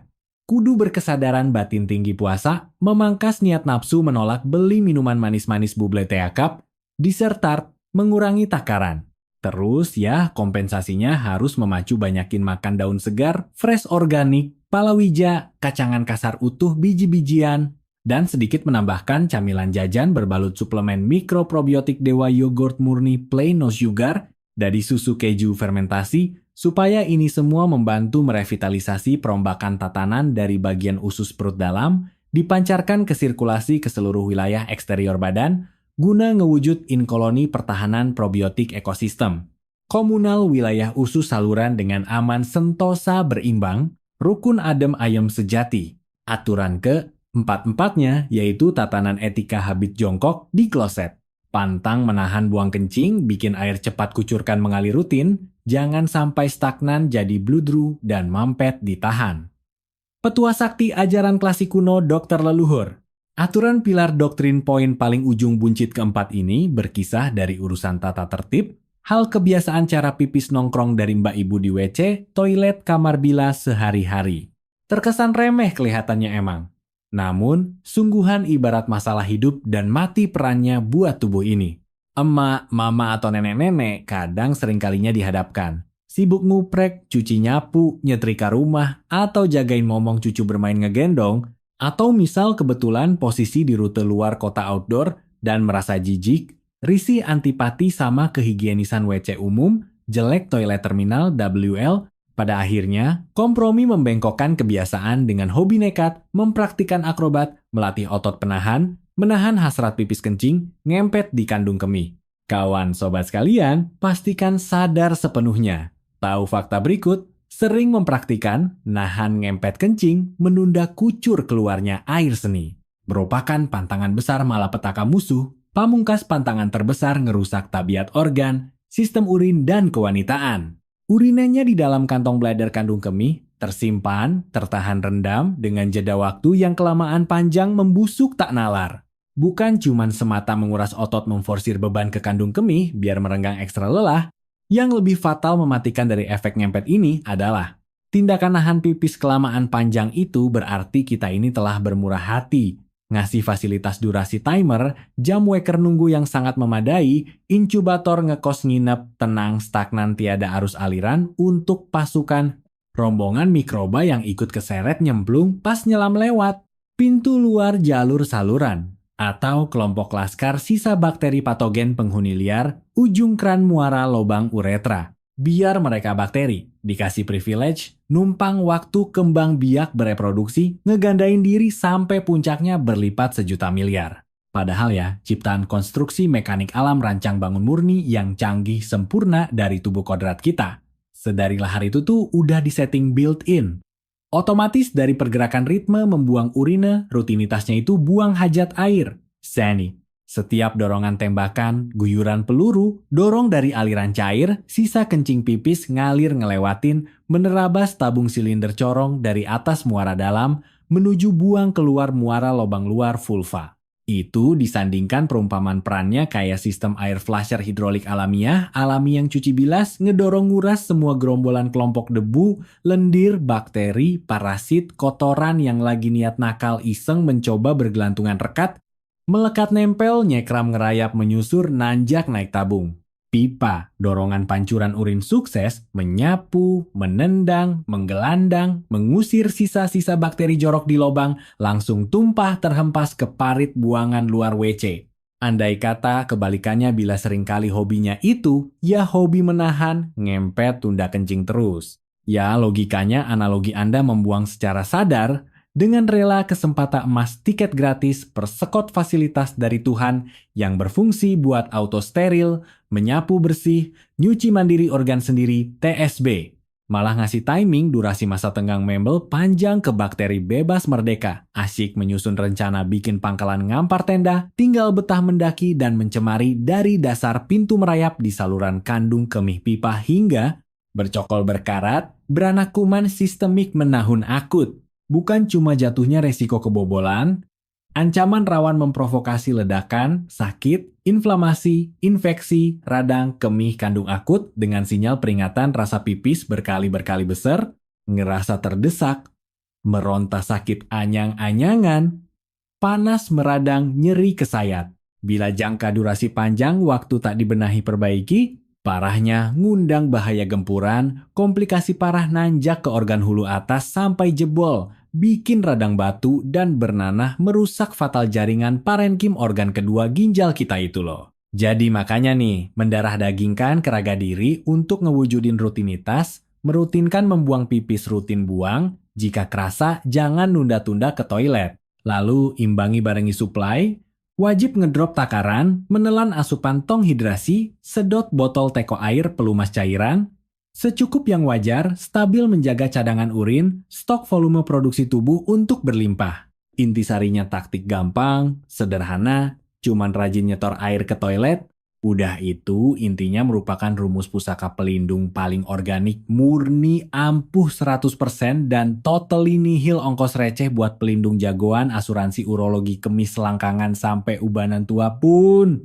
Dikala para pendengar penonton udah ngeresapi mumpuni melumat ilmu, 4 buah tata pilar kredo merawat keseharian organ perawan intim kewanitaan di sesi di atas, dokter spesialis kembali menambahkan instruksi pesan wanti-wanti yang urgent, gawat dan menasehati kesanubari relung jiwa kepada audiens kawan bidadari senusantara raya tercinta. Apalagi yang berpatokan usianya udah nginjak, di bangku antrian gerbong kepala 50-an, 50++, setengah abad manula manja. Kalian kudu dituntut harus memperlakukan mengadopsi kewajiban buat cek status inspeksi ke ranah teritorial organ terlarang pribadi di area kemaluanmu sendiri selayaknya persis rutinitas ngetensi tensimeter, pompa darah tangan rutin, mingguan check up, cek kesehatan. Jangan mentang-mentang, malu mikirnya hal begini nih. Kegiatan jorok atau risih memalukan ampun, tak sopan, susah disebar, ngomongin orang loh. Itu kan instrumen perkakas hardware, pabrik organ tubuh milikmu pribadi, kodrat mutlak anugerah, yang senantiasa menemanimu dari buayan sampai mengantar mati di akhir maut kan? Itu ya, harta waris, emas karun, titipan harta berharga kita satu-satunya. Seandainya Anda sebagai bos, sang pemegang kekuasaan hak milik, tak ngerasa care prihatin, nggak mau peduli, cuek buat ngorek, menjenguk, ngintip, menelusur, nyari tahu keadaan kelainan dinamika transisinya. Terus kira-kira ke siapa coba ngarepin? Belas kasih malaikat penolong bakal memprihatinkan, menggubris peduli ke hal-hal remeh begitu buat raga kamu, ha? Teknis implementasi metode memeriksa raba investigasi badan organ genital diri nggak ngeribet pusing kepala mikirnya kok. Sarana tools perabotan instrumen yang dibutuhin buat praktek peraga cuman cermin reflektor genggam mini, mungil sebatang kaca, dan sebuah niat komit pengorbanan budget nyisihin nyelotip waktu senggang tenang khusus. Hening sebentar, cuma beberapa menit aja saban rutin bulanan. Per 1 edisi bulan Masehi. Pedoman urutan metode spesifik rinci tahapan ngeraba ceknya, yaitu pas sehabis nyelesain acara bebersih ritual mandi shower bulan itu, usahakan di tanggal tertentu rutinitas. Milih spot mojok di area tempat ruang tertutup. Privasi nyaman aman gak gampang dibongkar intip anggota rumah. Yang sirkulasi penerangan sinar pijar lampunya cerah, gemilang jelas menyuluh bayangan. Atur postur gestur sendi, posisi kaki berpose jongkok, condong relaks empuk, misal setengah nyender, atau pose nyaman ngangkang, rebah, punggung bantal nyandar, pandang perhatiin saksama. Pelan-pelan, pakai teliti intip memvisualisasi pakai mata bantuan media, sorotan pantulan lensa, kaca genggam tangan untuk melihat memetakan zona detail, tekstur bentuk di sekitar belahan rimbun teritorial luar pintu. Vulva, pribadi. Ini sih kegiatan gak kudu dipaksain. Cepat-cepat balapan, ngejar jadwal deadline, keburu tayang TV kok ya. Kerjain lakoni dengan landasan taburan curahan welas asih, kepedulian tulus sayang, belayan nurani atas kodrat anugerah raga sendiri dengan lapang dada tekun hening perlahan. Inspeksi pengawasan pemantauan difokuskan sorotnya ke 3 buah variabel dimensi krusial ini ya. Tahap pertama, 1 yaitu pantau amati spektrum warna kontur dasar. Normalnya sih, pigmen corak pelapis epidermis kulit kemaluan kulit luar mukosa vagina itu terhampar rata proporsi gradasi pigmentasi warnanya dengan spektrum pink merah, memudar merah jambu mawar, pudar kalem cantik, atau semu merah coklat. Pudar wajar aja. Coba mohon melototi, nyari perhatiin pelan dari lipatan, adakah ngegeletak semburat di sebagian blok pojokan kafling warna permukaan jaringan kulit sana? Warnanya aneh meleset. Berubah distorsi jadi asing melenceng tajam berbeda coraknya. Contoh paling gampang tuh muncul sepetak bercak area pulau, kulit kekupas memudar layu pudar kayak pucat sepucat tumpahan air susu tumpah di kertas HVS putih layu kapur kering. Atau malah nongol nyelip mendadak semburatan noda flek spot merah, cabai darah merah padam, pekat meradang. Apa bahkan malah ada nyebar tumpukan flek tahi, lalat daki, kotor corak, gosong kehitaman, berpadu coklat petang terpusat, hiperpigmentasi kelabu gelap melamin. Ingat, fenomena tanda siluet warna tak terdefinisi, tak biasa anomali macam itu, semuanya sinyal alarm kudu segera disimak. Jadi bahan prioritas atensi, siaga catat di nota merah ya. Tahap 2 kedua, awasi pantau bentuk deformasi struktur formasi tonjolan morfologi wujudnya ya. Amati jeli intip bentuk wujud lipatan lekuk gelombang, jaringan permukaan, pelataran lapisan luar pintu kemaluan, area termsuk cekungan, area labia mayora bibir besar tembem, bibir dalam kecil tersembunyi, daerah klitoris kelentit atas payung, keliling pusar bukit putar batas paha sampai batas titik sambung belahan anus ruang tengah bokong bawah. Cari-cari obok, lihat apa? Kira-kira ujuk-ujuk bersemi bermunculan sprout, keluar tunas barang benda, entah apa yang dulunya kagak pernah mejeng bertengger, aneh di situ. Misal tiba-tiba beranak bintik kista, daging biji polong benjol kutil, keloid kecil, mungil kerikil bintik. Lalu apakah ngerasa aneh nemuin semacam tumor mini bergelumbul kayak seikat bunga, kol kembang kol, bunga sayur kubis brokoli mekar bergerigi tajam, menjijikan kayak sikat kutil jengger ayam HPV, terus lirik nilai lagi. Kira-kira kulit situ mendadak ngelupas brudul, berparut, ngasih sensasi aneh, kulit badak bersisik ngeri berkerikil kayak amplas pasir, kasar tajam. Gak wajarnya, tahap ketiga, meraba perabaan tes taktil, peraba kekenyalan sensorik. Pas di momen sesi mandangi kaca visual, dengan tekun. Boleh sambil memandu insting gerakan manuver, menyapukan meraba ujung bantalan jari-jari bersih, higienis menelusur, ngusap pelan-pelan di atas bidang hamparan kulit, lipatan selaput dan gundukan lendir mukosa organ intim kewanitaan, terus serap dan resepi rasa nalar taktil jari saat menyentuh kulit lapisan terluarnya itu. Apa rasanya masih terasa licin, elastis, mulus, gembur, tebal seperti pipi kenyal, squishy soft, empuk dan elastis lentur? Atau berubah 180 derajat, ngerasa tebal, bebal, mengering, kasar kapalan, alot bersisik bagai sepatu sol kulit, saking alot kaku bantingnya badak, atau justru skenario terbalik drastis, tipis ngelupas merosot atrofis keriput, mengkisut-nyusut kempes macam rontokan kertas, tisu kering perkamen kuno garing brebel dirobek getas remuk, lalu diraba, tekan ditekan, ngerasa nyut ada tersembunyi, selip, nyempil, ujuk-ujuk, ganjel benjolan, batu daging nodul, asing kista, yang waktu disentil dipencet diurut pakai jempol, nekan ngirim strum sinyal, sensasi listrik perih, nyeri tembus. Terus yang paling penting, diobok-obok. Adakah secara sadar ngeliat kepergok ngeraba lubang kawah, koyak terkoyak, lecet beset, kulit berdarah, luka bisul pecah, nganga menganga bolong, nanah yega rapat sembuh. Jikalau di suatu episode di masa kegiatan inspeksi ritual ngeraba, perabaan evaluasi pemantauan investigatif organ genital sendiri ini dihadapkan kepada kenyataan dari skenario nemuin menyadari ngegep dari pertanda-pertanda petunjuk, perubahan variasi abnormalitas ganjil baik. Ya jelas dari deskripsi panduan dari atas rincian tadi.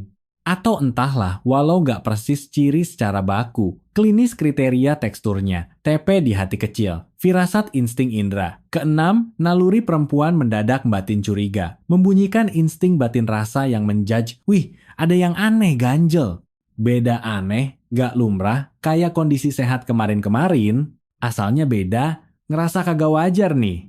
Nah, tolong, mohon kuatkan permohonan sumpah ikrar, memohon dengan hormat, kepada siapapun sosok Sri Kandi wanita pertiwi ibu mama, bibi eyang bah. Jangan Anda plin-plan, meraguan sanksi, maju mundur, cemas mempertimbangkan, jangan menangguhkan menyetel jam mundur, ngulur waktu ngelantur, sok nunda, besok lusa aja deh dari penyakit, dengan alasan klise memeluk budaya sungkan, pekewuh takut periksa, alasan klasik minder, ngerasa tabu, ngomongin, masalah bawah perut. Meski kelainan wujud benda ganjil tumor benjol bercak bintik, berdarah koreng flek tahi lalat tersebut, untuk sekarang momen waktu ini terkesan cuman membisu diem kalem tiada, mendatangkan teriak sakit, perih, nyeri berdenyut, atau bahkan tak memicu serangan kiamat garuk panas gatal ampun loh. Tapi saya wanti-wanti, memohon sekali secepat kilat gesit cepat uruslah pendaftaran reservasi tiket, membooking nomor kursi, urut periksa buat janji konseling. Bertatap, temu datang berkunjung menuju Poliobes KIAN unit perawatan klinik, ginekologi, departemen kandungan, dan kebidanan ginekolog rumah sakit. Poli resmi, klinik andalan kota, pasrahkan dan delegasikan ke tangan dokter ahli profesional tenaga ginekolog agar para praktisi profesor, bidan medikal, menangani memproses check-up, mengeksekusi observasi, men-screening investigasi dengan super jelimet alat canggih di ruang cek bedah. Apa alasannya kenapa mesti kalang kabut gesit ke Poliobes GN? Karena nyaris fenomena kasus wujud riwayat para korban serdadu kanker, vulva squamosa stadium awal dini, hingga yang masih di batas fase peringatan prakanker sel, seringkali sinyal deteksi tanda perintis kedatangan sang raja maut setan pembunuh di fase dini pembibitan TSB. Kebanyakan rupa gejalanya justru persis berwujud secuil. Remeh titik ujuk tak nalar, macam perubahan pigmen, pewarnaan kulit warna, atau secuil perubahan serabut tekstur kulit menebal, ujuk kelainan sepele kelihatannya hening membisu tak berisik tanpa nyeri. Sepele tak sakit tanpa ngerengek, bergelagat meronta ngeri. Persis dengan modus heningnya maling masuk kamar. Makanya amat paling rawan diremehkan, disepelekan, dicampakkan dari pandangan. Seandainya mbak dan ibu sanggup mendeteksi membongkar kedok ancaman bahaya gawat darurat TSB, pas momen embrio sel kankernya LG ngintip malu-malu di fase sel masih cupu cemen amat dengan kejelian indera insting YPK. Lalu cepat dilarikan bertamu di sidang, dibawa periksa konsultasi ke dokter ginekologi saat momen krusial ke gap ini. Nah, pada tahap level segini nih, urusan intervensi operasi pembedahan medis pemberantasan hama membasmi hama tumor selnya tuh levelnya bakal jatuhnya semudah ngebalik telapak tangan. Tergolong proses bedah ginekologi, simple gampang tak merugikan. Probabilitas intervensi di ujung tindakan dokter biasanya cukup perlu mengandalkan bius parsial, bius lokal di kursi bilik poliklinik rawat inap harian operasi kecil minor, cuman main potong mengiris, buang korek, mengangkat secara radikal di lokalisasi jaringan inti teritori, batas lesi area serabut kanker TSB, sampai dicabut kandas akarnya sisa normal. Tinggal disambung pemantauan, cek rutin, rawat jalan doang, persekian bulan, follow up track record control, udah beres tuntas masalah ditelan bumi, kelar, lunas. Hasil konkret positifnya. Tindakan periksa sigap sadar sedini ini bisa valid 100%, menjagal menghukum pancung, mencincang kanker gila maut tersebut, membunuh mematikan, memberantas bibitnya benar-benar dipelintir, ditebas, mati di dalam ranjang buayan. Kandang lahirannya selesai digagalkan di titik tunas. Masih balita embrio. Lunas membentengi, menepis peluang skenario kiamat terburuk, amit-amit jabang bayi. Agar sel setan mutasi ganas nggak sampai liar, beredar menyebar, berenang menjamur, jadi horor ke titik kelenjar getah bening atau membludak menjalar. Jadi, kanker ganas menggerogoti hingga stadium batas. Akut, terminal berdarah tewas. Dan pastinya, memveto garansi bebas skenario akhir. Pilu lara tragis menyayat sanubari, bak rentetan tangis episode kemalangan, IG dialami Nyonya Ibu Lestari yang terpaksa merelakan menyerah, nasib harus dipotong rajam. Amputasi, membedah irisan pisau daging, organ pembedahan mutilasi. Masal bagian rahim genital Y, teramat luas penderitaan hancurnya. Hingga ditambah hukuman siksaan, penderitaan dijemur, terpapar efek radioterapi, radiasi, radiokemoterapi, dan ditetes injeksi meminum jarum suntik masuk ke vena, yaitu racun kimia kemoterapi di fase usia stadium ajal akhir. Tragedinya yang hancur pedih ini disimpulkan dari serangkaian urutan proses deteksi diri ngecek meraba tubuh mandiri barusan ini. Sejatinya, kegiatan simpel ini adalah kunci sakti dewa senjata kuasa, IG dilimpahkan secara utuh untuk tiap nafas sosok diri kaum raga wanita dari hak milik otonomi independensi, sebuah modal tongkat mukjizat, detektor radar alarm early warning paling tajam, berakselerasi menangkal sedini dari hulu pertama risiko petaka maut, merampas tongkat kendali supir setir mengemudi kedaulatan komando, kemudi di kereta gerbong garis kesehatan maut, kehidupan keselamatan, nyawamu sendiri kegenggaman telapak kepalan takdirmu mandiri utuh. Sahabat-sahabatku yang tercinta. Sampai di sini, episode kali ini mengenai eksplorasi mendalam dan berbagi pengetahuan tentang kesehatan area intim wanita dan kanker vulva akhirnya akan segera berakhir. Kita bermula dari kisah nyata Ibu Lestari yang sangat menyayat hati namun penuh pelajaran, membawa hati yang berat menyusuri, dan mengenali kanker vulva yang menjadi pembunuh diam-diam yang mengintai di sekitar para wanita yang sudah berumur. Kita telah melihat dengan jelas kebenaran mengerikan tentang bakteri yang tersembunyi di atas selembar celana dalam, dan memahami betapa krusialnya disiplin kesehatan ganti dan cuci setiap hari. Kita juga secara sistematis meluruskan 3 kesalahpahaman tentang pembersihan dan perawatan yang paling umum terjadi, yang kelihatannya menjaga kebersihan tetapi nyatanya malah melukai tubuh. Dan yang terakhir, dengan penuh harapan, kita mempelajari 4 aturan emas perawatan harian yang diajarkan langsung oleh dokter, serta cara pemeriksaan mandiri yang dapat menyelamatkan nyawa di saat kritis. Alasan mengapa saya tidak menyayangkan, menghabiskan waktu begitu lama, mempersiapkan materi yang begitu masif, menjelaskannya dengan sangat rinci dan mendalam, bahkan pada beberapa bagian menjelaskannya dengan cara yang lugas dan sangat blak-blakan adalah karena sebagai seorang penyebar pengetahuan kesehatan, saya sangat memahami hal ini dalam budaya dan pemikiran tradisional kita yang telah mengakar kuat secara turun-temurun. Masalah ginekologi atau kewanitaan selalu menjadi pantangan yang berat, sebuah sudut gelap di mana orang merasa malu untuk membicarakannya dan lebih memilih untuk menderita dalam diam. Terutama bagi para ibu dan nenek yang telah bekerja keras dan membanting tulang seumur hidupnya, yang telah mengorbankan seluruh masa muda dan energinya untuk keluarga. Mereka sudah terbiasa dengan kebajikan menahan diri, terbiasa menyimpan sumber daya terbaik untuk suami dan anak-anak, sementara menyimpan semua rasa sakit dan ketidaknyamanan diam-diam untuk dirinya sendiri. Jauh di lubuk hati mereka sering merasa bahwa penyakit di area intim seperti itu adalah sesuatu yang memalukan, tidak terhormat, dan sulit untuk diucapkan. Rasa malu yang salah kaprah ini bagaikan borgol tak kasat mata, mengikat langkah mereka untuk mencari bantuan. Tetapi, sahabat-sahabatku yang tercinta, hari ini, saya harus dengan suara paling lantang memberitahu kalian semua. Jatuh sakit itu sama sekali bukan hal yang memalukan.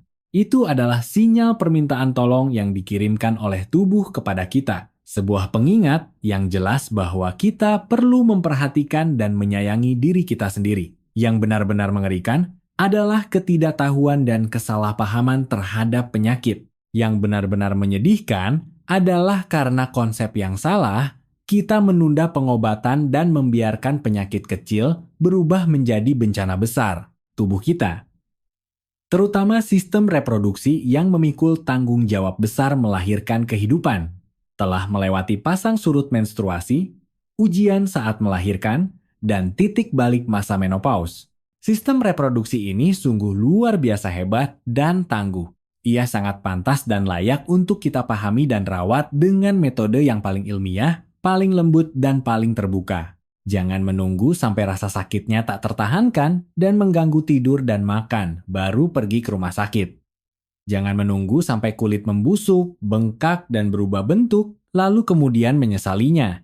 Pencegahan dan intervensi sejak dini akan selalu lebih baik daripada pengobatan semahal apapun. Mulai hari ini, tolong dengan sungguh-sungguh katakan pada diri Anda sendiri, dan juga tolong beritahukan dengan lembut kepada setiap anggota keluarga atau kerabat wanita yang lebih tua yang Anda sayangi. Jika tubuh merasa tidak nyaman, berbicaralah dengan berani dan lantang. Jika di sana terasa gatal, sakit, atau ada kelainan, pergilah ke rumah sakit untuk menemui dokter dengan jujur, terbuka, dan tegak kepala. Karena dokter kandungan adalah penjaga kesehatan profesional kita. Mengganti celana dalam katun dengan rajin, disiplin membersihkan bagian luar hanya dengan air bersih, memilih pakaian yang longgar dan menyerap udara, dan dengan sadar membatasi asupan gula. Tindakan-tindakan ini bukan hanya merupakan tanggung jawab paling mendasar terhadap kesehatan tubuh sendiri, melainkan juga sebuah wujud dari cinta dan tanggung jawab terdalam bagi keluarga yang sangat mencintai Anda. Karena hanya dengan memiliki Anda yang sehat, nyaman, dan penuh semangatlah, barulah Anda dapat menemani keluarga dalam waktu yang lama. Barulah Anda dapat dengan tanpa rasa khawatir menikmati kehidupan masa tua yang indah, damai, dan bermartabat yang telah kita upayakan dengan jerih payah di paruh pertama kehidupan kita. Dari lubuk hati yang paling dalam, saya berharap panduan penyelamatan, nyawa, kesehatan area intim kewanitaan yang secara khusus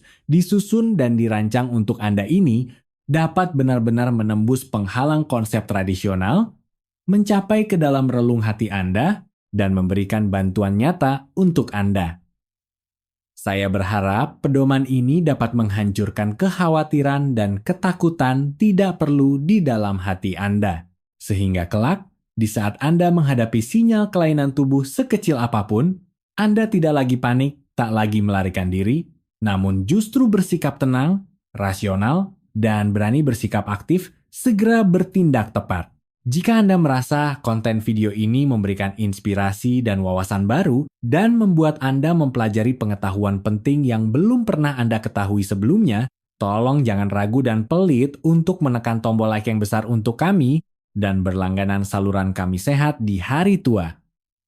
Dengan begitu, Anda tidak akan melewatkan lebih banyak lagi harta karun informasi berharga seputar kesehatan Anda dan keluarga. Tetapi yang lebih krusial, saya memohon kepada Anda untuk menganggap video ini sebagai sebuah hadiah berharga tentang kesehatan dan tolong bagikan kepada ibu yang Anda cintai, kepada putri kesayangan Anda, kepada sahabat baik yang bisa saling bercerita apa saja, dan bahkan boleh dibagikan kepada pasangan yang memperhatikan Anda, agar ia pun paham dan mengerti cara yang jauh lebih baik untuk menyokong dan menjaga Anda. Sebuah klik bagikan, share yang kelihatannya gampang sepele dari tangan kebaikan Anda kali ini sangat bisa jadi adalah merupakan sebuah gema ketukan lonceng peringatan dini kebaikan yang berbuah pertolongan menyelamatkan nyawa pada saat darurat dan tepat waktu. Aksi Anda membagikan mungkin dari detik itulah menolong jiwa sehat seorang kaum hawa, memproteksi, menjagai kelengkapan harmoni dan kebahagiaan paripurna keluarga tersebut. Sampai jumpa di video kami berikutnya.